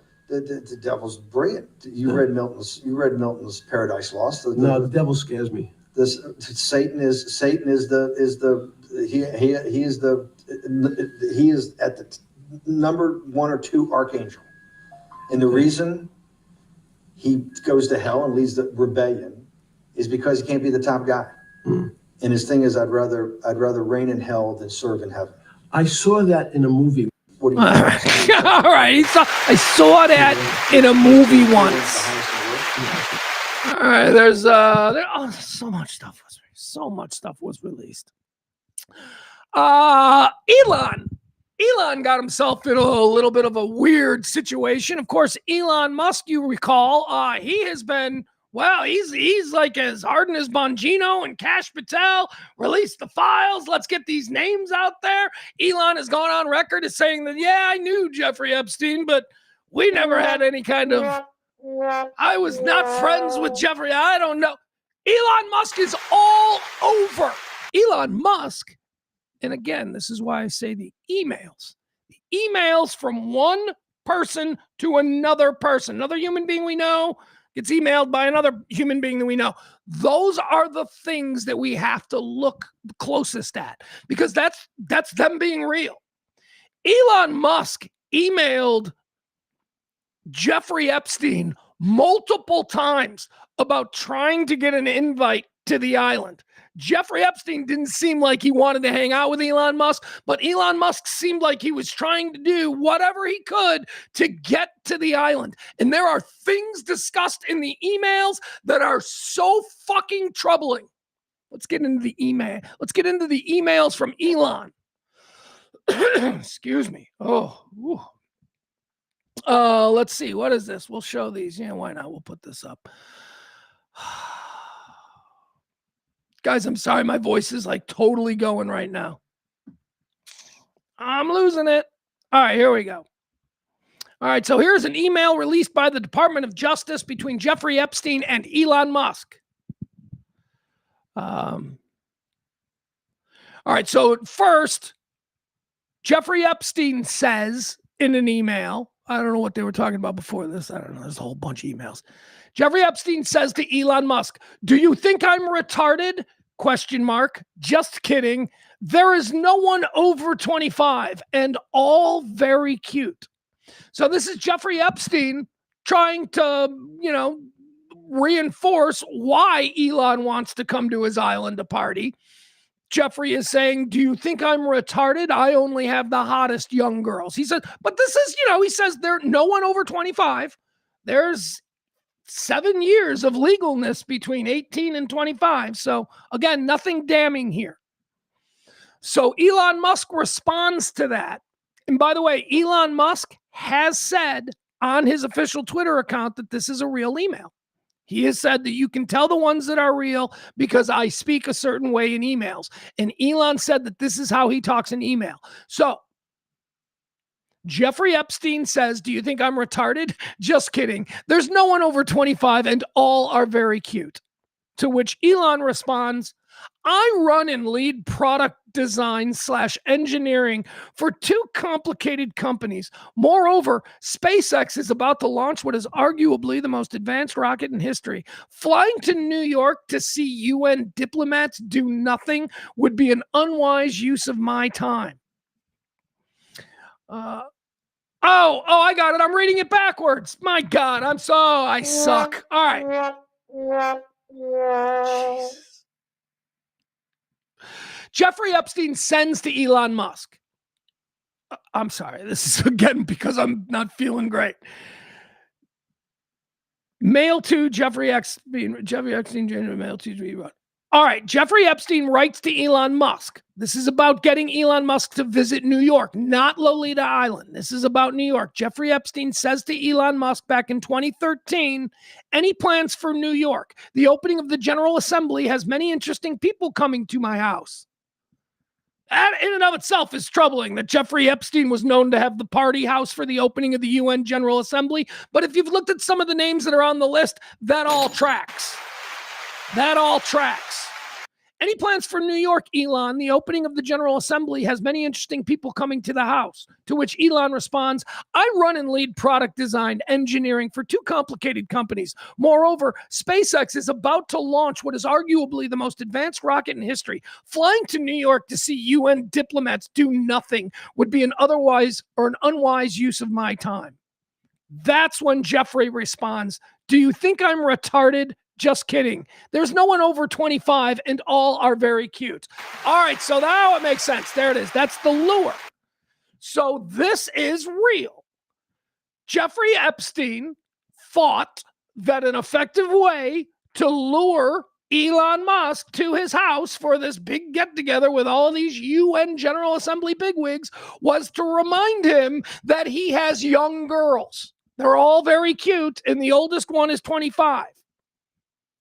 Now, I don't know if there's anything in this email exchange for us to be able to put Elon Musk in prison. I doubt there is. But what there is in this email exchange is enough proof for us normal people to go, "Oh yeah, Elon Musk is fucking bad. He is one of them." All you Elon fanboys, he is being. All right, let's go. There's more. I don't want to. There's more. Hold on. Where did I lose? Did I lose the Elon stuff?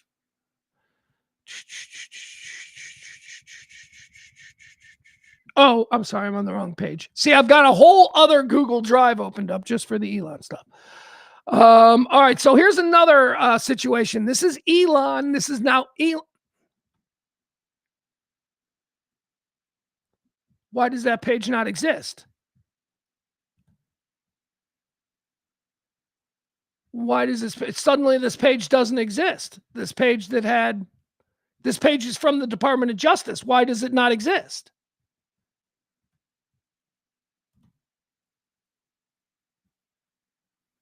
Okay. All right. Never mind. Wow. That's interesting. So the email that I copy and paste, or that I linked to from the Department of Justice, that had Elon Musk essentially trying to figure out a time for him to visit Little St. John Island, and Jeffrey Epstein seeming like, yeah, I think the parties are winding down. That email is now missing. That email is no longer connecting directly to the Department of Justice site. And that was probably the most damning piece of evidence about Elon Musk's complicity in all this, because it's a piece of email that shows that Elon is basically trying to figure out a way that he can visit Jeffrey on Lolita Island. Now, this is interesting because Elon has said over and over for years that he never visited, never wanted to. But now there is an email out there that is missing at the moment. There's an email out there that basically confirms that Elon Musk was hitting up Jeffrey Epstein for a good window for him to be able to fly in and party with them at Little St. John, which is the island, Lolita Island. Even there, Musk even says something like, Jeffrey Epstein even has to say something like, it's pretty much winding down at this point. I don't know. All right, so that's weird. Don't know what happened with that.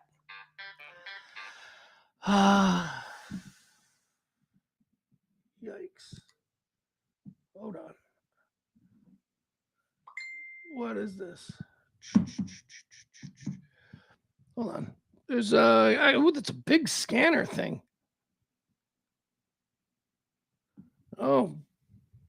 Yeah, the scanners are going crazy. Apparently there's a major gas explosion and fire in Hillsborough County, New Hampshire. Jesus. There are a lot of people listening to this feed, so that suggests that this might be a big story. I don't know what that is, but we'll keep an eye out for it. All right.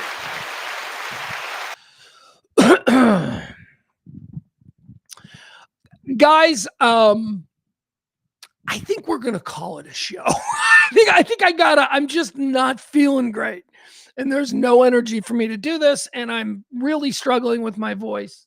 And you know me, I would give you the full, I'd go 3 hours, 4 hours if I could. I just don't think I can today. I think I need to shut up now. I think I need to. I mean, there's other things that I want to talk about, but I just don't. I don't want to get into any heavy subjects, okay? I don't want to get into, because I can't really be passionate about them the way that I want to be, because I'm not really feeling good. I've had this cold now. I've had this cold now for 2 weeks.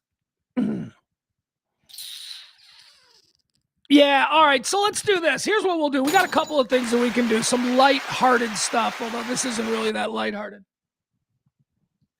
Let's talk about the celebrity death list, okay? We need to sort of get our hands around this, because it seems like there haven't been a whole lot of things occurring in the celebrity death world. Every January 1st, I wipe the slate clean and we start an all-new death trilogy list for the new year. Typically, we get a celebrity who dies on the 1st or the 2nd. We almost always get one that dies on the 31st. It's always like the last one. The Mr. Irrelevant, or Mrs. Irrelevant, if you will, from the previous year. I don't remember if we had one this year on the 31st that died, because we sure as heck didn't have one on the 1st, the 2nd, the 3rd, the 4th. I believe that it took us all the way to the 7th before we had the passing of Bob Weir. Bob Weir of the Grateful Dead. He was the first celebrity. Let's see who joined him. Here we go. Let's go through so far what we have. Oh, no. As far as the celebrity death trilogies. The first one of the year, it was the 10th. I'm sorry, it was the 10th. On the 10th of January, Bob Weir died. On the 13th, Bob Weir of the Grateful Dead was joined by Dilbert creator Scott Adams on the 13th. So you got Bob Weir on the 10th, you got Scott Adams on the 13th, and then on the 17th, Wilbur Wood, Major League Baseball player, absolutely filthy and unhittable for like 4 seasons, the great Wilbur Wood finishes out the first death trilogy of the year. Bob Weir on the 10th, Scott Adams on the 13th, and Wilbur Wood on the 17th. The second death trilogy of the year. This is an odd death trilogy. Okay, we didn't really cover this, but we'll start it out. It began on the 22nd of January. The world lost Francis Buchholz. Francis Buchholz. Who's he? Who's Francis? Oh, shut up. Bass player from the Scorps. He's in the Scorpions, man. Yeah, you play in the Scorpions. You're a celebrity in my book. So Francis Buchholz, 71 years old, German bass guitarist, co-founding member of the Scorps. Scorpions. All right, he died on the 22nd. On the 23rd, we lost nationally syndicated newspaper writer, sports guy, going all the way back to the early days of sports radio, Terry Boers. Terry Boers joins the guy from the Scorps. Terry Boers died on the 23rd. Now, again, see, I say this is a weird one because this is a very personal one. Terry Boers is an icon here in Chicago, and he basically invented how sports radio is done here, and he died, and everybody's sad, so he joins with the dude from the Scorpions. All right, so you got the bass player from the Scorpions, you got sports legend, sports talk Hall of Famer, Terry Boers. And then on the 24th, I say this is a weird one because this person wasn't famous until they died, Alex Peretti. Alex Peretti. So that's it. That was on the 24th. So on the 22nd, we lost the guy from the Scorpions. Say his name, Francis Buchholz. On the 23rd, we lost Terry Boers. And then on the 24th, we lost Alex Peretti. That's a flush. No, that's a straight. 22, 23, 24. There you go. That is Death Trilogy number 2 for the year 2026.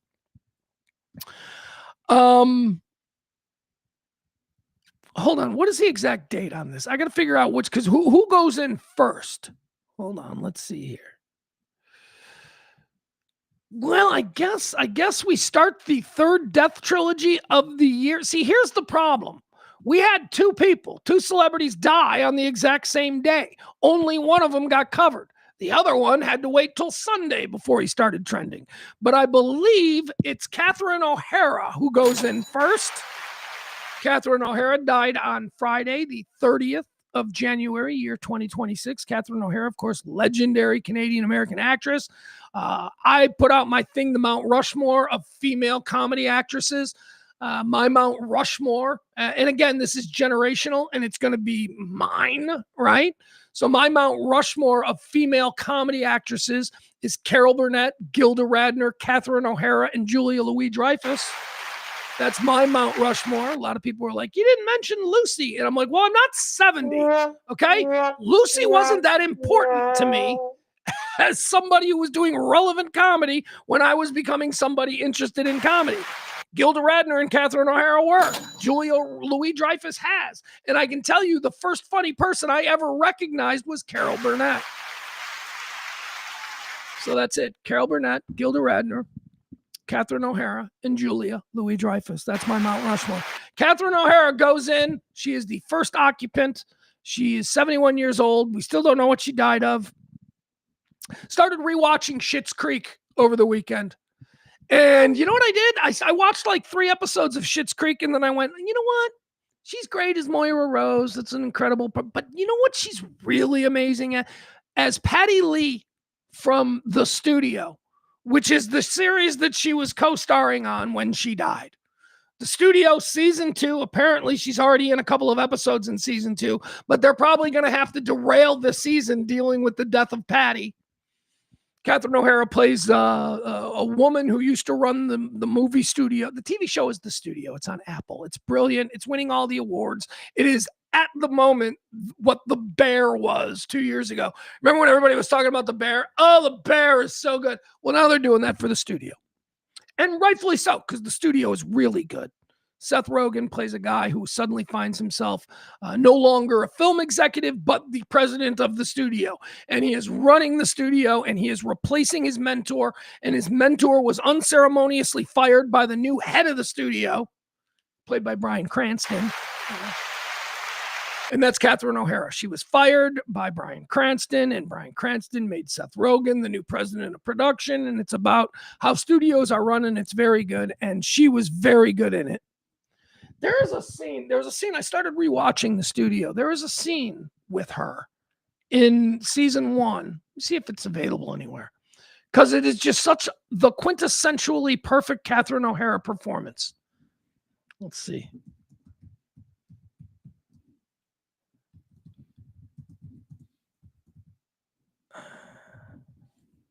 Let me see if I can find this.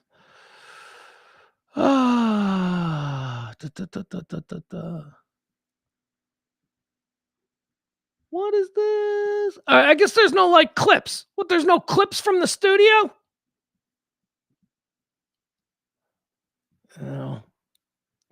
Should just pull it up and show it to you. Just play it off the actual. Nope, that probably won't work.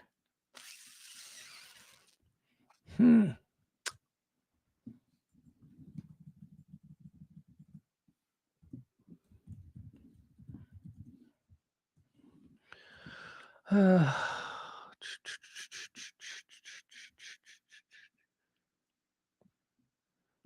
can't believe it. There's a whole bunch of clips from season 1, but none are, of course, the clip that I want. All right, never mind. Anyway, Catherine O'Hara, she goes in.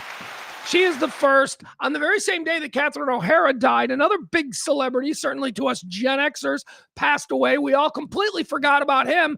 Desmond Wilson, ladies and gentlemen. Desmond Wilson is dead at the age of 79. The big dummy. Lamont from Sanford and Son. Lamont's gone. Do you guys know, I had this realization. You know, Lamont was the black meathead, right? I mean, they were playing. Rob Reiner and Desmond Wilson played the exact same role. Their job in those sitcoms were to do the exact same thing. Set up either Red Fox or Carol O'Connor to be able to be their character. That we have lost in the same month, or like roughly in the same month, or I guess it was December, right? December when Rob Reiner died. But basically within a month's time, we lost Meathead and the Big Dummy. Unbelievable. All right, so that's our third one. Now, both of them died on Friday, the 30th. So we've got Desmond Wilson, the Big Dummy from Sanford and Son, Lamont. We got Catherine O'Hara, icon of comedy. And now we're sitting here like a bunch of ghouls watching Lou Holtz, aren't we? National champion winning football coach Lou Holtz, ESPN personality. He's apparently been moved into hospice, so we'll keep our eye on that. Anyway, that's where we are. That's where we are in the death trilogies. We've got two solid death trilogies already in 2026. We're working on our third. The first two, Desmond Wilson, the Big Dummy, Lamont from Sanford and Son, and Catherine O'Hara. That's where we are. All right, I'm going to leave you with this. This will be the last thing that we'll do here because I'll show it to you. It's a pretty... Oh, I want to do that story. I want to do that story. Rob Schneider started dating his wife when she was 17 and he was like 43. At some point, we're gonna break that story down. Rob Schneider. Jesus. Anyway. Yeah. She was like 17 when he started dating her. They're getting divorced now. So all this like stuff about their marriage is coming out. And holy shit, if you didn't think Rob Schneider was a weirdo before this, he's a weirdo. We'll get into that story at some point. All right, I do want to watch one thing though. I found this. We watched this guy. We watched a video of this guy last week. I thought it was really good. He was his name is JP Sears. He's a sketch performer. He writes sketches or whatever. Last week, we watched JP Sears pretending to be a MAGA podcaster who doesn't exactly know what he's supposed to be against. Today, he's created a new video, and this video is supposedly a story we didn't cover last week. Should have given it to Maddie. Sounds like a Maddie story. Erica Kirk. She apparently was holding these Zoom calls in the days following the murder of her husband. She was holding Zoom calls with people who run Turning Point USA. That was Charlie's organization. Candace Owens apparently got custody. She became in possession of these tapes. So Candace Owens has released these tapes of Erica Kirk talking to the Turning Point USA board via Zoom call. And, you know, the criticism is that she doesn't seem all that upset. She doesn't seem like a widow. She seems to be really clumsily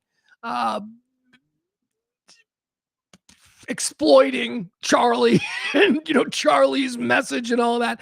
Anyway, here's JP Sears. This latest video that we're going to watch here, it says Erica Kirk's leaked call from a Turning Point USA employee's perspective. All right, let's watch this. Here we go. Leaked call from the perspective of a Turning Point USA employee. And again, these are the real leaked. This is real Erica Kirk.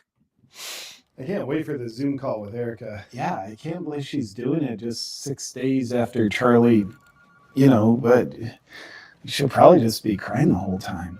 Poor thing. Oh, she's on. Oh, look at all the thumbs up. Look how cute that is. Sorry, it's a little bit more informal than probably Charlie would be reacting. How sweet. She's surprisingly upbeat. I'm laughing a lot. Sorry, you guys.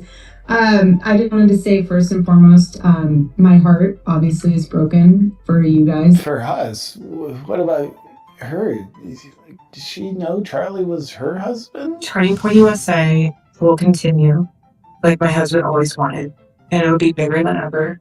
And we're going to honor him by doing that. We're going to stay humble. Oh, yeah. Well, she's really focused on business. We're going to work hard because that's what he would want. And we're going to just make it grow. Just growing the business. But he's here, and he's more alive than ever, and he is, he's going to guide us. He's actually dead, and she's guiding us.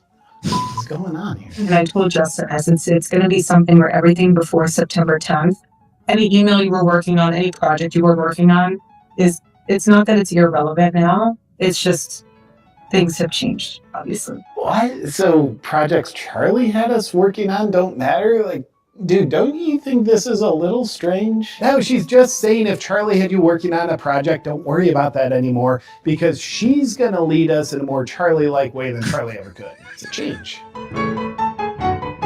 And I just want you to know that, again, I'm with you. I'm here. I'm not going anywhere. Oh, yeah. Well, she's definitely here now. I feel so blessed and honored.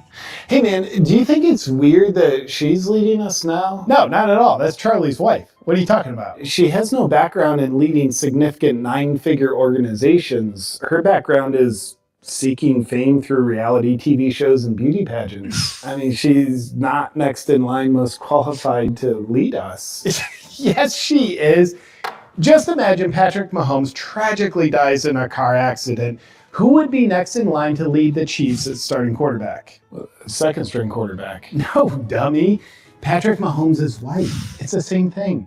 You don't think this is weird? You're just overthinking it. And by the way, show some respect, okay? She's a grieving widow, but she's not really grieving. She's not doing any of that. Everyone grieves differently, so if someone's acting weird, don't read into that. There you go. You just heard her. Everyone grieves differently. Well, but nobody grieves like that.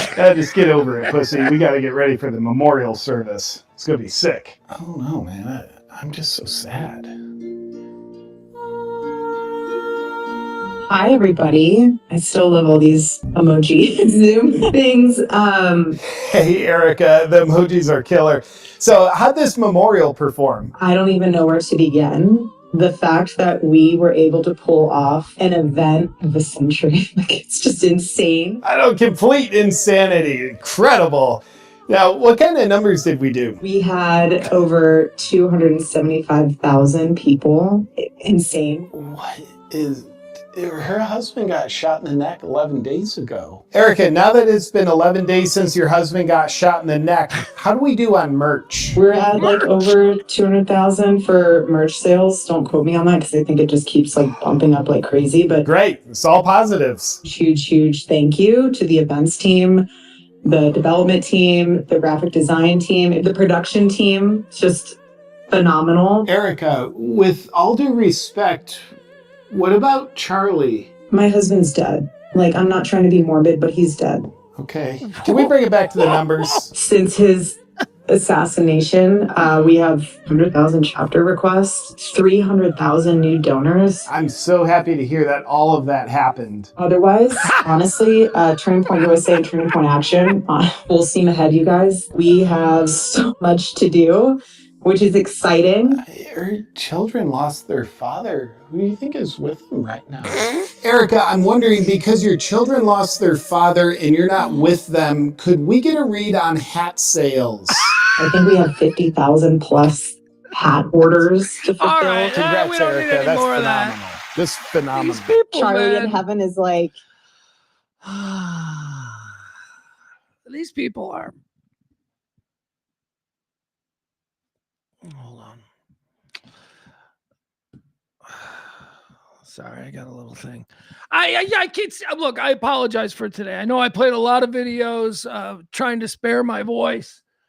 I don't know if we'll do a show tomorrow if I still feel this way. I really do feel like I can't dial in. So like, follow, subscribe, do all that stuff. I'll let you know via Facebook and all that.